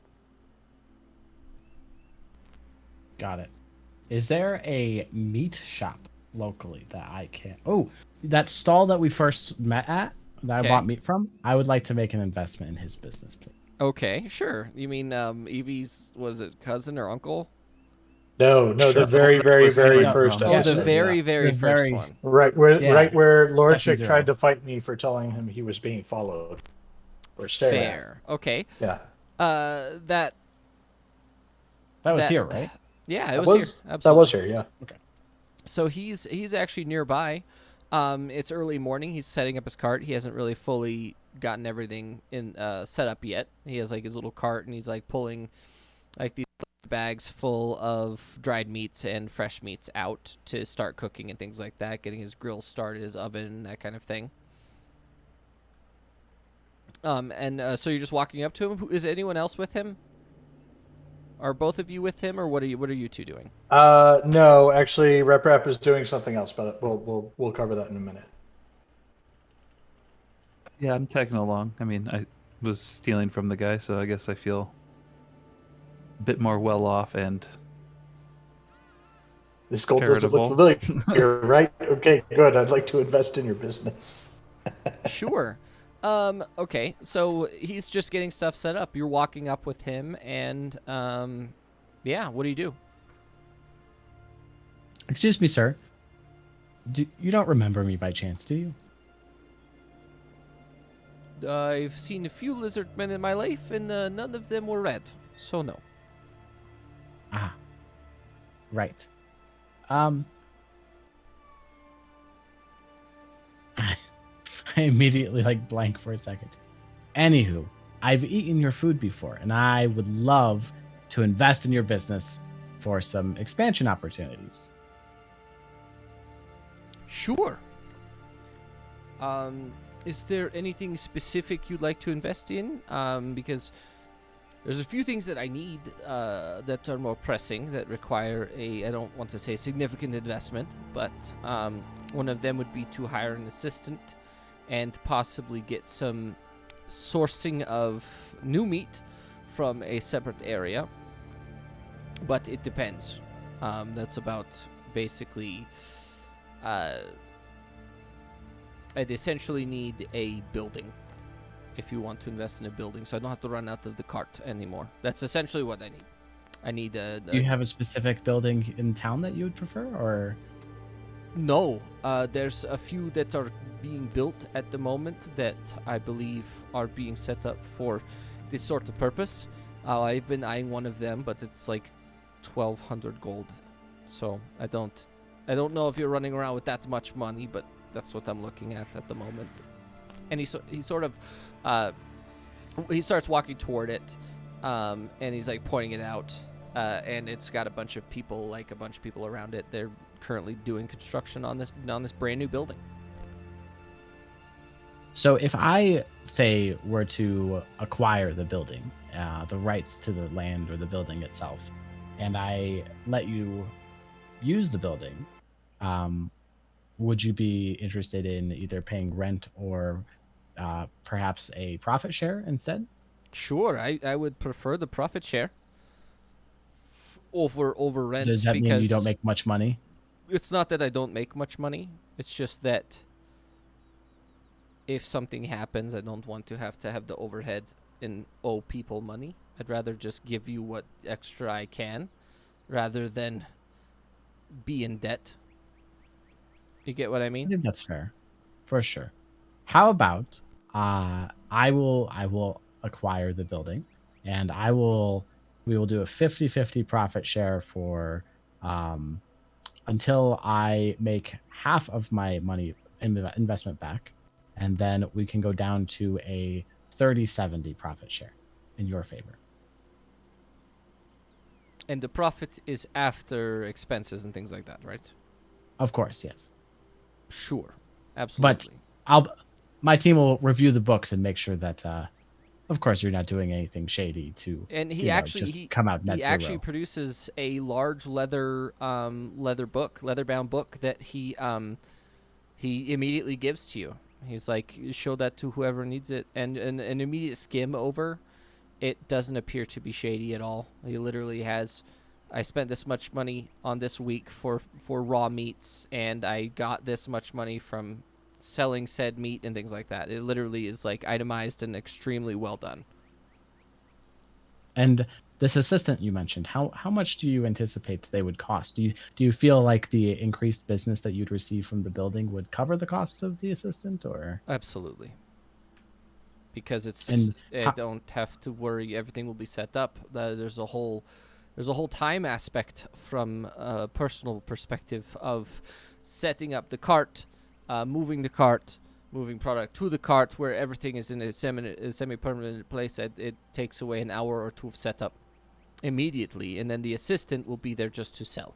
I will be cooking full time, and I probably pay them 2 or 3 gold per day at most. Got it. Covers And most what's your expensive, daily? most expensive sort of basic workers is not that much. And what's Oh, your daily doorbell. revenue? Be right back. Doorbell. Doorbell minus 2 or 3 gold per day. One doorbell. I mean, it's a net doorbell, right? So like that's the key here. Yeah. Because if it was No, gross doorbell isn't like a key. The key goes in the doorknob.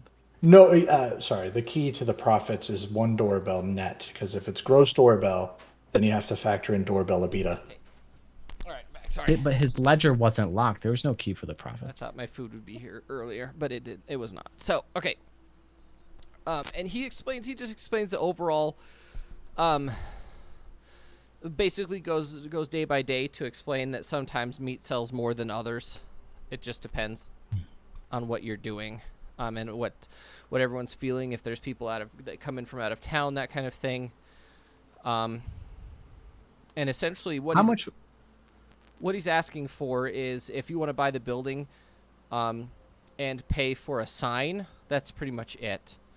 And it would probably take him like 2 or 3 months to get back 50%. It wouldn't be that hard, considering that he does make money every day. Like and he runs it every day. He does it 7 days a week. So How much is the sign? probably 50 or 60 gold. And do you still need investment for the acquiring new meats, or is that something you'd be able to cover? No, he can cover all of that. Got The it. only thing he needs investment in is the building and a sign. So if we're splitting profit 50-50, that means he's making about 840 gold in profit every month. He can pay it back in about 3 months. Okay. Ish.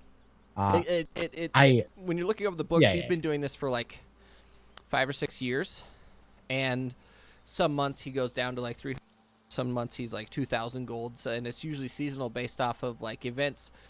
Because if people need to go to Skjornsorn for some sort of like huge tribal ceremony or something like that, he makes loads of money from people passing by.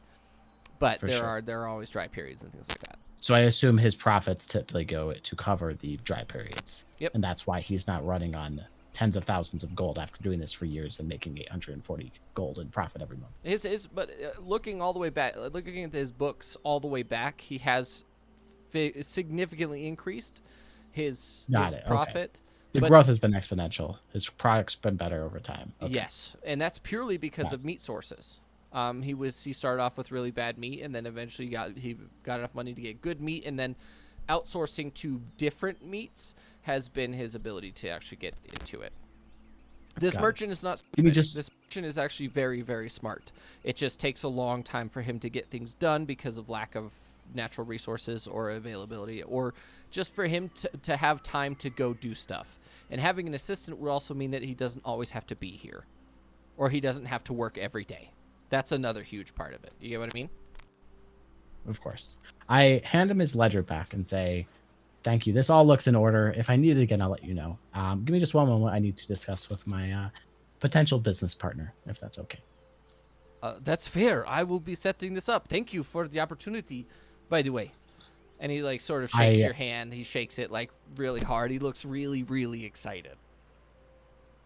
I'm sorry, I didn't catch your name. What was it? Oh, it's Renault. Awesome. Renault. RENAREYNAULT.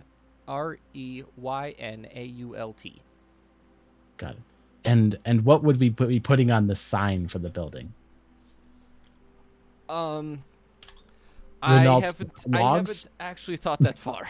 I'm sorry. Okay. I didn't expect you think on it. This to be. I will get. How about I will get back to you later today after everything's set up. As long as it's not Renault's meat, I think we're good. No, that would be quite. I don't know. Uh-oh. We've rearranged ourselves. That's okay. Oh, we'll figure it out. Dun. Here's $1,500. What's your name? I'll pull what's his name? This guy up here, Vidar. I'll pull him aside, and while I do that, you are more than welcome to fiddle with cameras if you need to. I can't. Vidar. I don't have a setup. I don't have a 4-person or a 3-person camera setup on this, so I don't. I'm gonna do that at some point. Okay. But I'll figure it out later. I'm not worried about it. A lot of people just listen to us in the background anyway, so. This gentleman, his books look flawless. His business is doing well. We seem to be getting in at a good time where he is mostly breaking even year over year. If we get in now, we might be able to reap some good profit in the form of many hundred gold per month to start. Would you want to invest with me? Vidar kind of rubs his shoulder where Evie Ray of frosted him in the first episode because he was stealing from this guy. I forgot about that. And says, yes, he seems to be above board on things. I would love to be able to help this man expand his business. However, it was your idea, so I will contribute as much or as little as you think you want. I would be happy to go 50-50. It'd be about 630 gold for each of us if you want to do 50-50. We'd recoup our investment over the course of about 3 months. The deal is 50-50 profit share until we recoup our 50% of our investment. And then after that, we do a 30-70 profit share in his favor in return for us owning the building. So we still have real estate in the event that his business falls. And Vidar looks kind of like side-eye at his bag of gold that he acquired from all of the underwater art, and that sounds quite reasonable given the circumstances of today. Sounds great. I will. Do you have any preference on that business name? I'd prefer that he just gets to choose, but if I told him I don't want it to be Renault's meat. His name is Renault, That sounds like not having that be the name would be the only stipulation, yes. Okay, sounds great. I turn around to Cartman and say, fantastic. I will head to town and I will acquire the building. Do you know the address of the building? Or is it the one that you pointed out? Got it. I will at you. go there, and I will do whatever I can to secure it ASAP. So once it's ready, you can move right in.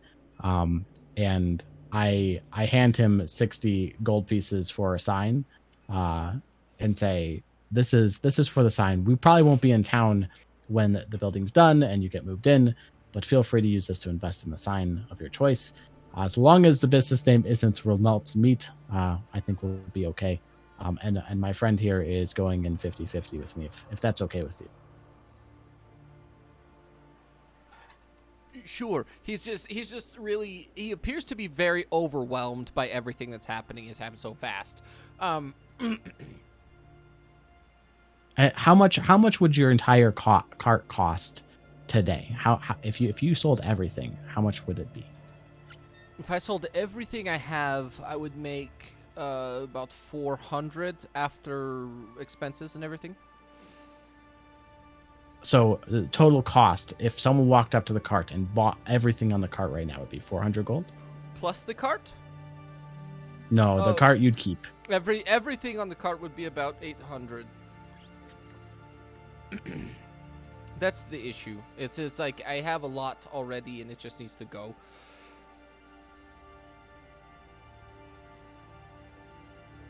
Okay. I hand him 400 gold and say, I'm buying half the cart. If you wouldn't mind just going around and distributing it and letting people know you'll be opening a shop, and just use it as free samples for marketing. You don't have to repay that, but hopefully that will increase the profits for over the next few months, and do us both a favor. Keep in mind that this guy has not seen 400 gold in one place. Ever. And you hand him a bag with 400 gold in it. He just looks at you and goes,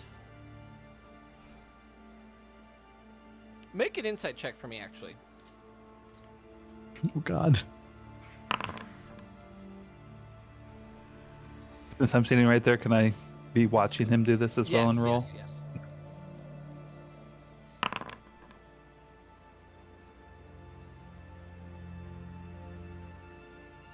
I have to ask. Just for morality's sake,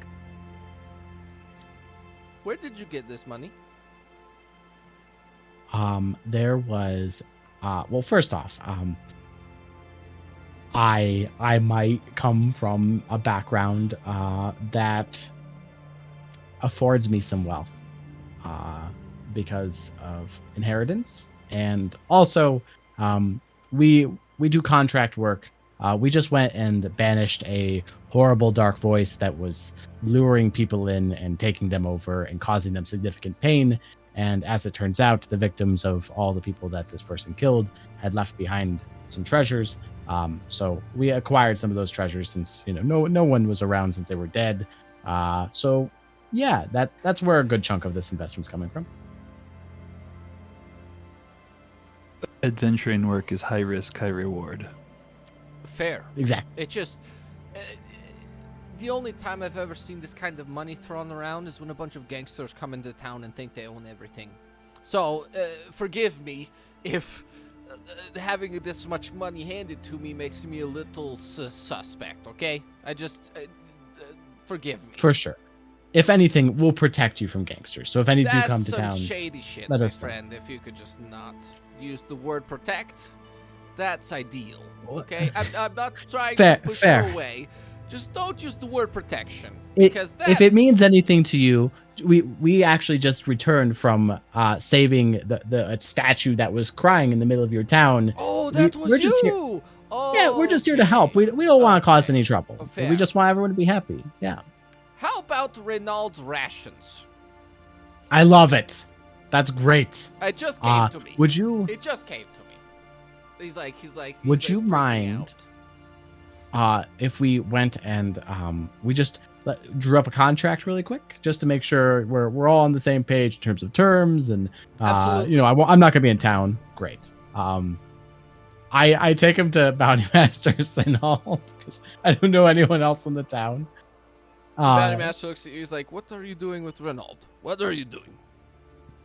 I love his meat, and I want it. So would you mind officiating? No. Would you mind being a witness to us drawing up a contract for me to invest? In order to be You're a notary. I am a notary. In order to be a bounty master, you have to be a notary. So that's strange. What do you expect? I'm illegally. Do you sign their death certificate? Potentially, yes. I mean, I have. Isn't that a conflict of interest? No, not at all. I don't make any money on you dying.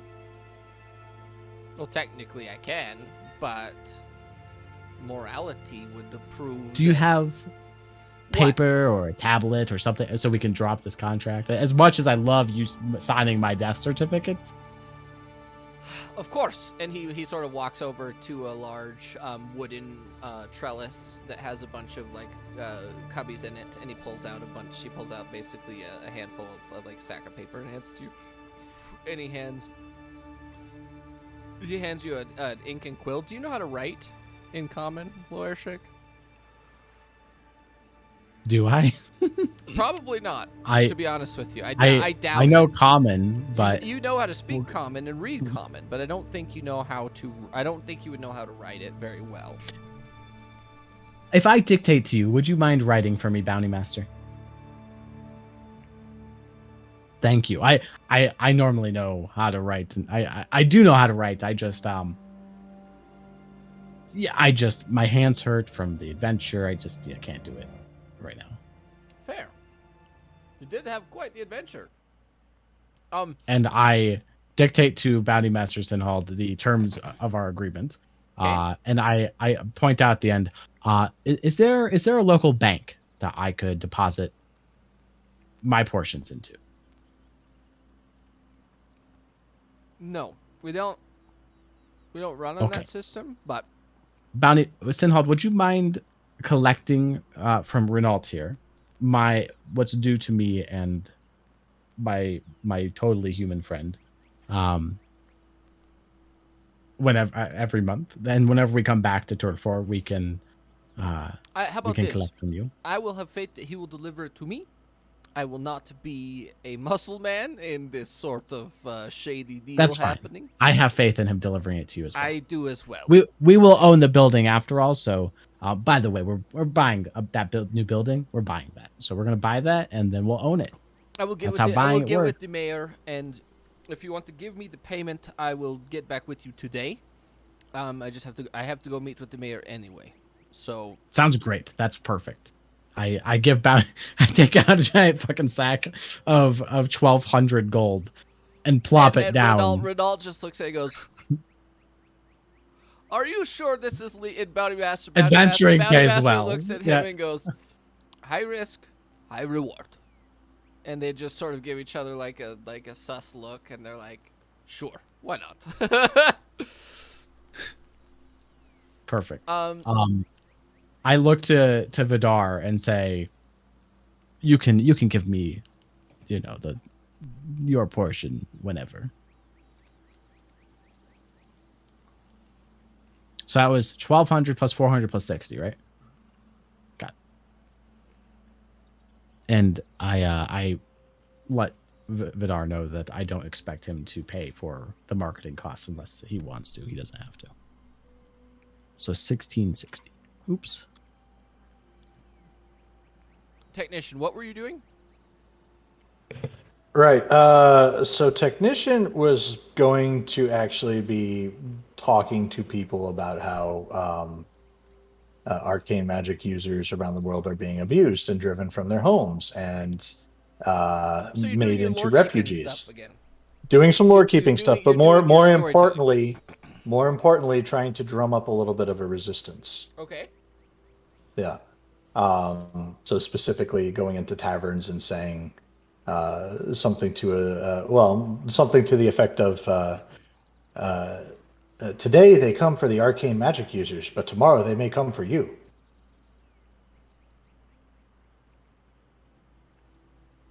Go and make a performance check for me, please.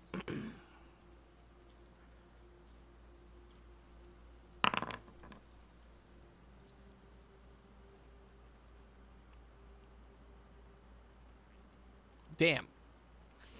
You walk into this tavern in Turflor, and you kick open the door, feeling really confident coming in. Give me your speech. I want to know. I want to know what you say, and you did extremely well. I'm not saying that you didn't do well.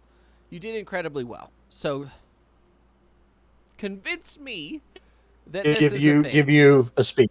Yeah.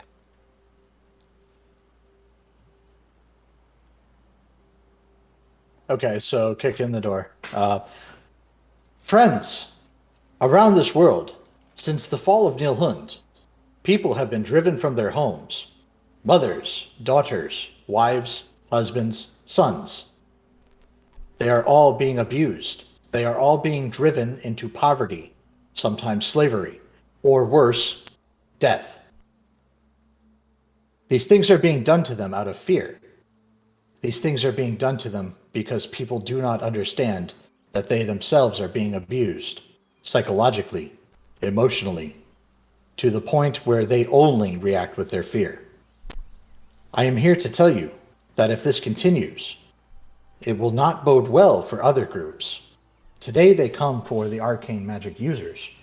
Tomorrow they may come for you. In all, it is with us that we must stand to protect those who are being abused. I urge you, rise, rebel, and resist.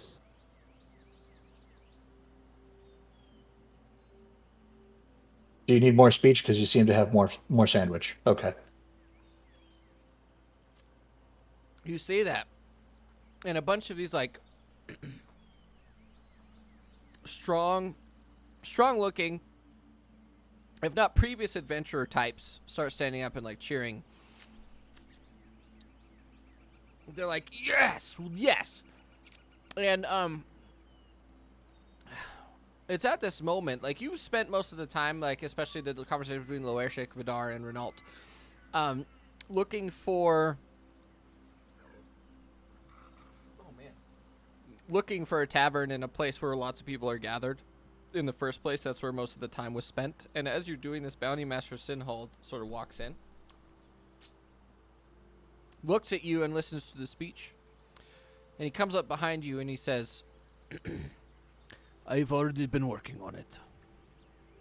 Excellent. They're all part of it. And with that speech, you should keep that. And everywhere you go. Just be careful when you start heading north, obviously. I will. So yeah, that's so I'm kind of going to incorporate that. Basically, everywhere Rep goes, he's going to try to do that unless we're in relatively hostile territory. Then it might be a matter of trying to find the right tavern. Fair. Something like that? Okay. Mine was much shorter. Mine doesn't have any contracts or real estate deals in it, so. Fair. So, all of you sort of meet up after your initial thing, getting all that taken care of. And your speech goes. And the funniest part is at the end of your speech, and as soon as you get ready to leave, and Bounty Master Sinhall sits down with a bunch of people and starts going, a chant sort of starts happening. And it literally is a sort of like telling of a tale of Hodejäger. And how the Hodejäger are the heroic symbols of your nation, essentially. It's like they did nothing wrong. They are the symbol of hope for us. It's sort of like in the Hunger Games, they have like the three symbols. A bunch of people. Did you do that symbol of the Hodejäger? Can you show people? You need to put it on your left side, by the way, or your right side, I think. Whatever hand is on the microphone is where the cameras are messed up. So if you could show your water bottle, there. Oh, perfect. That's the symbol of the Hodejäger. I actually made that into a sticker. I think it's dope. A bunch of them have like these sort of like war paint style things that has the 3 slashes down their face. And they very clearly are well armed and used to be former adventurers or current adventurers. And they sort of like, that's where Bounty Master Sinhald is sitting. And he sort of winks at you as you leave. And meet up with Loershik and Vidar in the street. Are the 3 of you doing anything specific? Vidar leans over to Loershik and says, when you were giving him all of that money for the meat, I was half convinced you were buying it for yourself. No, I just transactions, just try and make it smooth. That was a very astute business decision that will probably help us in the long run. And Vidar hands him a small bag of gold. He says, here's my half. I also want to make sure that I'm covering part of that marketing. And I threw a little extra in there just to make sure that you can actually buy meat, since you did not buy meat. How much is a little extra? A little extra is just 3 extra gold. Just So for meat. Literally just I checked for the meat bag for like today. I checked for 833 gold in the bag. I counted out. Is it in there? Mm-hmm. Okay. I take the 3 gold and I drop 2 back into Vidar's hand and say, 1 will do. And I pull out this enormous sack of gold and drop it in there.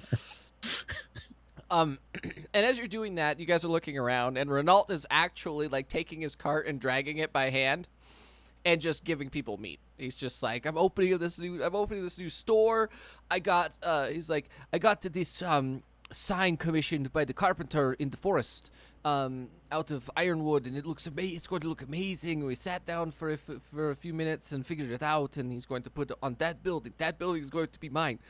I'm going to have a shop. And everyone is like super excited because this guy has been doing this shit for like 5 or 6 years, and everyone has always been like, yeah, he's just a meat vendor, that's what he does. And then like he's so excited, and he's like blushing, and like everyone that's interacting with him is like super fucking excited for this.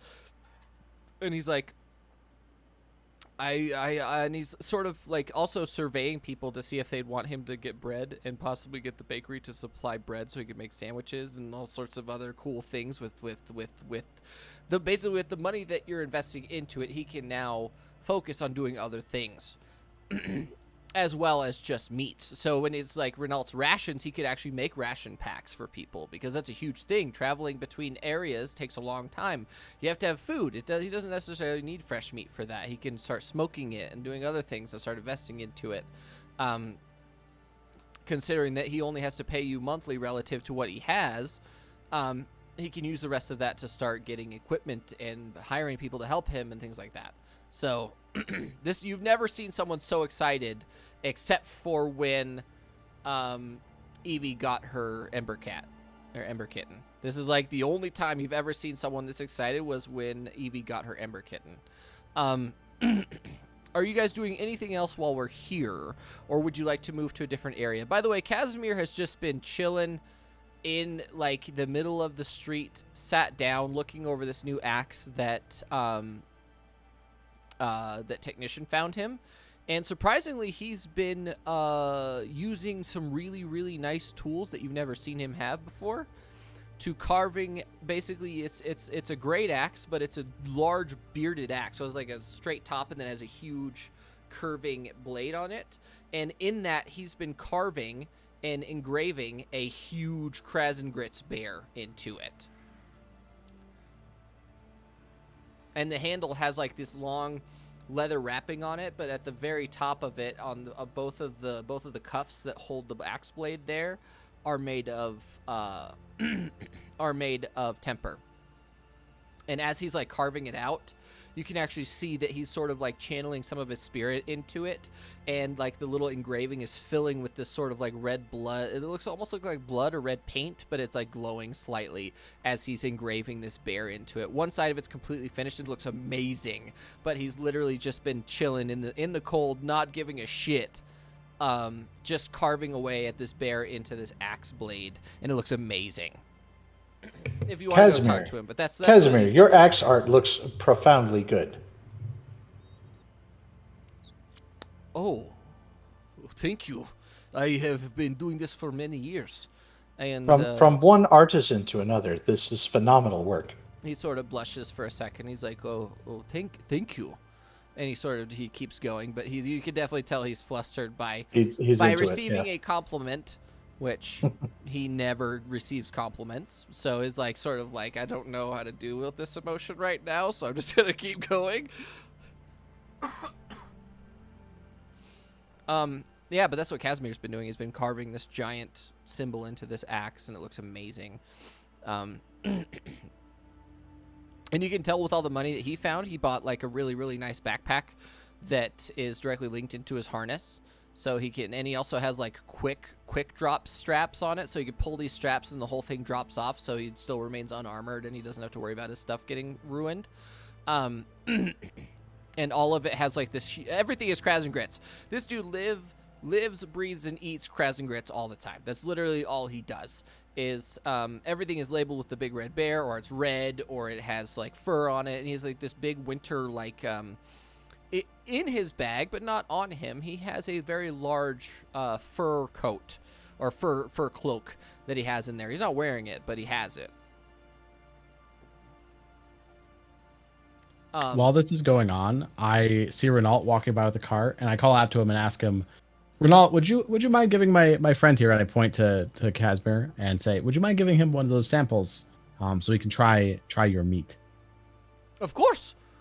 Then he sort of runs over and he like hands him like, he's a big boy, we'll give him this one. And he pulls out like a whole like sort of haunch of pig, like ham, like a sort of turkey leg, but ham, so it's much larger. And he hands it to him. He's like, and Casimir's eyes get really, really big, and he just starts eating it. He's like, "Thank you, thank you very much."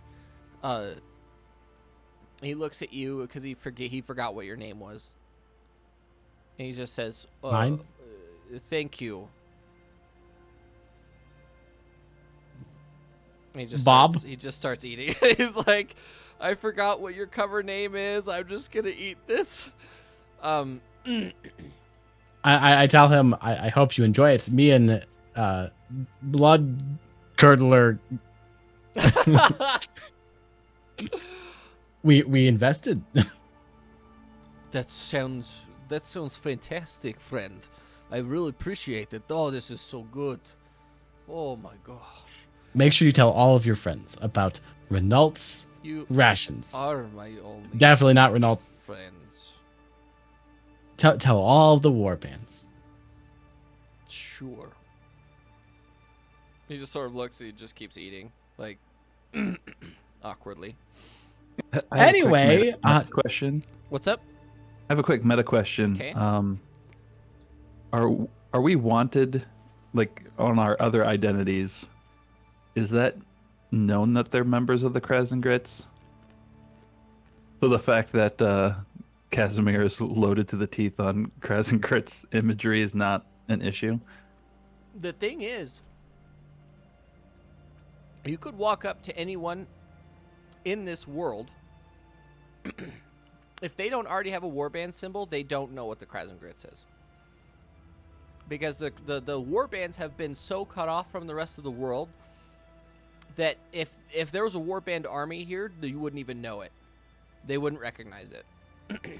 Without having they're just seen like, it. that guy likes bears a lot. That's weird. That dude loves bears. That's exactly it. It's like, I don't know what iconography that is, but he likes bears. That's a bear guy doing bear guy stuff. That's like the best way to explain it, is that the warbands are an unknown force, and their iconography and symbolism is just foreign. And to be frank, most people are xenophobic enough that they don't want to ask him anyway. Or it's not that they're xenophobic, it's just that they don't understand and they don't care to know. All they know is that all of you have like a bear tattoo. That's cool. You match. You're like a group of adventurers. That's cool. Do a cool bear adventuring party. That's about it. That's like the best way to explain it, if you get what I mean. After Casimir looks at me awkwardly, I quickly change subject and look over to Technician and ask him, So what have you been up to, Technician? I have been creating a resistance. Explain? It occurred to me that currently the forces that be, the authorities that be, have aligned the majority of people against arcane magic users. So no matter what, we would remain outnumbered unless we form a resistance by uniting people against those that would abuse others. And how did that go exactly? Phenomenally. I'm taken aback by the fact that this emotionless, barely sarcastic robot was able to accomplish this. Is Saul nearby still? Because he was there when the Technician came out, right? He was still in the bar with all of his other adventurer friends. Got it. So you built a resistance. What are they calling themselves? Well, it is a start. I believe they are fashioning themselves after us. They are also taking the name Hodejäger. Oh. Interesting. Make a perception check for me, please. All three of you. Okay. Vidar perception and insight and everything. Everyone. How many nat ones today alone on Vidar? Technician. Yes. As you say, they're fashioning themselves after us, the Hodejäger. Renault's eyes go super fucking wide. He is not left. And he goes, he sort of leans in to your like little group. He's like, "So you're Loershik, and you are Widar, and you're the technician." And he's sort of whispering this into your group. I pull out a card and I hand it to him. I don't know if he knows Draconic. And I just put my finger over my mouth and say, we wouldn't want Renault's rations to have to go away, right? It wasn't going to go away either, but I had a thought. Okay? Well, now that I know who you are, if you want... Okay, so he pulls everybody really close. He's like, so here's the thing. If we have a building, we can potentially use that to harbor the arcane magic users of the area if the Inquisitors come back. I'm just saying. How I'm big willing is to this risk. building? I'm willing to risk my life. I mean, we could have it expanded. If you wanted to invest a little bit into making the building bigger underground, we could do that. That does sound like a great idea. What would it take to add more space underground? I would have to talk to the bounty master and the what is he called? It starts with a J. There's an authority figure in here that determines where you can and cannot build things, and he is sort of the authority on this, as well as expansions and making sure that no one's going to die and you're not doing illegal things or whatever.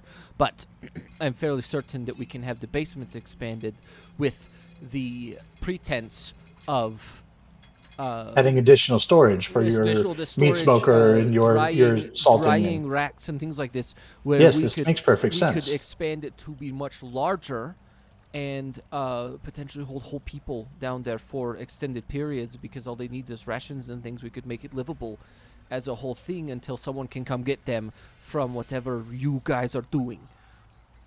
Because we do he after the building's built? he lifts up so his, like in he secret. lifts up his shirt, and he on his rib cage, he has a Cody Yeager tattooed on his rib cage. Is this something we can do in secrecy after the building's built? So, for example, yes, absolutely. with the profits that you keep, could you take 25% of those and invest them into building it further down and supplies and And that How- would hosting if I do that, then it will still be proper in the books as well. There still won't be any missing money if I do that. Or I think that'd be could, great. I would be willing to fund this in full immediately. This is the I- correct thing to do. or both? I mean, here's the thing. I don't know how much it would cost, but if you wanted to forward I understand. 500 gold, I will cover the rest with whatever I can and keep it in the books. Done. I will just do that. Is that fair? Because we can't really That is fair. we can't really contract this, because I don't want it to come back to you guys being false. You get what I mean? Oh. For sure. I do. You just need some extra meat storage. I do. Just a little bit more, so I Yes. can fit the smoker in there, and any drying racks that I need. Yeah, that's it. A Perfect. dry place So- for sacks of grains and spices. Of course. 25% of all the profit that you were to give me and him, Mhm. you get to invest that into housing, Whatever. whatever you need, Okay, and you are in charge of this chapter of the Hodia. that's And what I don't want that. I will be a front man. Unless you I you, am you not can have bounty very master smart. Sinhold help you. Okay. And- He's like, and- it just made him real nervous that you're like, you're in charge. He's like, I am not that guy. I am a meat guy. I do meat guy stuff. He just sort of got a moment. He had a moment of panic where he looked at you, and he was just. I'm just a really, regular really- dude. I'm just a guy. He's one of those people that has come to terms with that he's never going to be a hero. He's like, I do meat. Just a guy with a giant clan tattoo across him, or yeah, resistance. it's Yeah, dope but it's as- on his rib cage. You it's- can cover well- it up. It's not well, on the his thing, face. The thing is, no. is on average, most people within the crag have a lot of tattoos. They have a lot of like the sort of Viking symbol iconography and things like that all over, because it's just a cultural thing that everyone does. So having a tattoo underneath, he probably has like full arm sleeves and probably something on his face sometimes. So that's what the mass majority of Kragan citizens look like, is the vast majority of them are heavily tattooed on their body, where him getting a tattoo on his ribs probably not a big deal for anybody. So, but he's also come to terms with the fact that he's not going to be a hero. He makes meats because that's what he does well, and he's content with that. There's a lot of people in the universe that understand that, yeah, I would love to be an adventurer, but the likelihood you're going to be able to reach that point is so low that it's not worth risking anything, except when it is a worldwide value of life as a whole, where it's like arcane magic users are the reason we are where we are, right?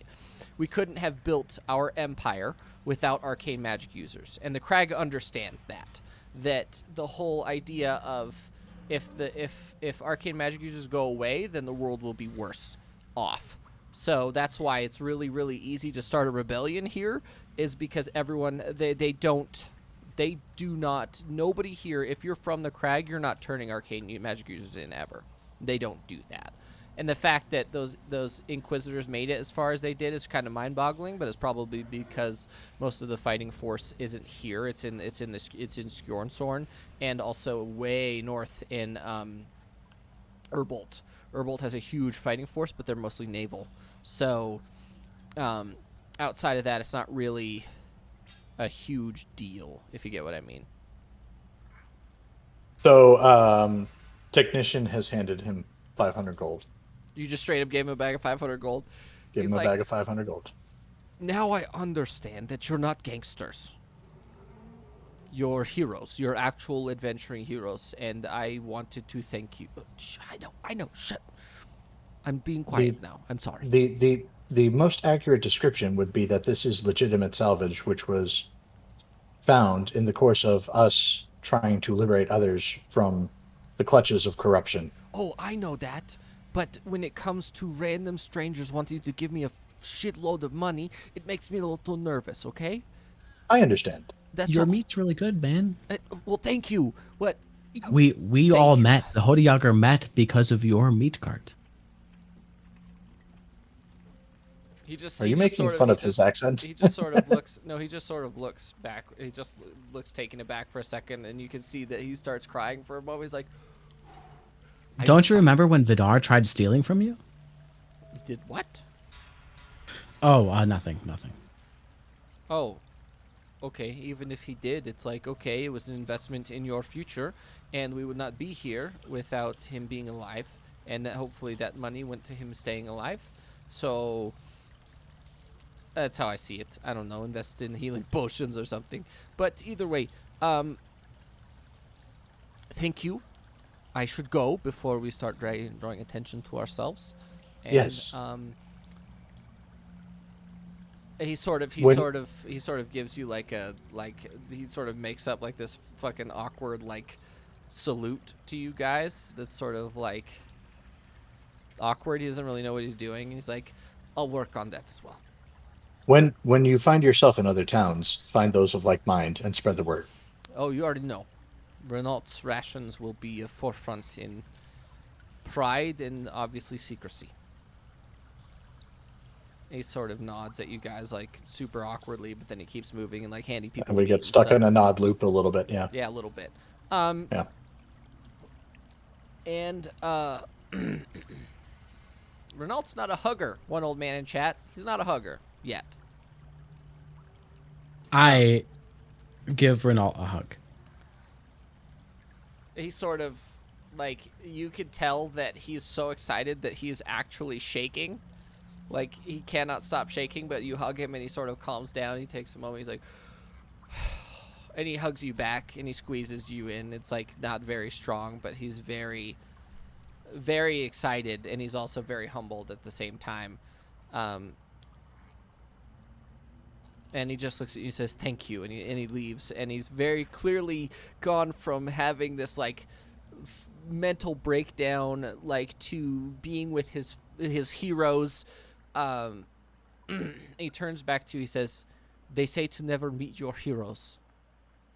I have never been more proud to meet my heroes. And he walks away. As he walks away, Vidar kind of does like a whole like, "Oh, we weren't just talking about conspiracy stuff for a long time," and goes, "Oh, those samples were delicious. Make sure you share those with everyone." I will. Thank you. And he walks away. Are you guys doing anything else? Because this would be a perfect time to end the session. Yeah, I thought it was fantastic. I thought it was really, really good. I still haven't Yeah, made. I still haven't made. I don't have any other plans. I mean, we started a business, we started a resistance, we built a hideout basement, I think. Yeah. I think it's pretty cool. It's pretty cool to do We got a ton of loot. ton of loot. Still so much money to spend. Thanks for donating, everybody. I appreciate it. I wanted to let you know that I think we're planning July is going to be Seeds of Destruction because we should be done with the ESL tournament that everyone is in. So we should be able to do Steel Horizons and Seeds of Destruction hopefully once or twice in that time period. Thanks, DS Warden. It's good to see you again. I'm glad you got a chance to watch. This should be up on YouTube relatively quickly. I don't know. Tell your wife I said hi, by the way, DS Warden. I appreciate that. Yeah, this was fantastic. This is a lot of story happening. A lot of things are happening now that I didn't expect, and I have to write some new shit. So I'm very excited. I'm actually so excited to do that because now I get to make some really cool stuff. I hope everyone has a great week. You know, stay safe, do the right thing, stay cool if you're in a hot area. It's so hot where I live. Everyone, it's hot. Even then, Spoopy knows. 100 degrees. It's rough. It's 100 degrees right now. Everyone have a fantastic week. Also, in the Discord, if people want to post the Discord, they subscribe to YouTube, support me on Patreon if you'd like to do that as well. If you want, I'm going to start streaming regularly. Other games, if you want me to play something, let me know. If it's single player, that's cool. I want to try and do multiplayer if I can. And if you're a Twitch subscriber, I might do a thing where we all play a game together. If we can, I'll get a really, really fun thing that we can PvP or we can PvE some stuff. I haven't really decided yet. Thank you, Safari Fred. You're a champ. You are the champion of today. Everyone have a great week. And stay safe. Do the right thing. Stay cool. And I love you all. We'll talk to you later. Bye.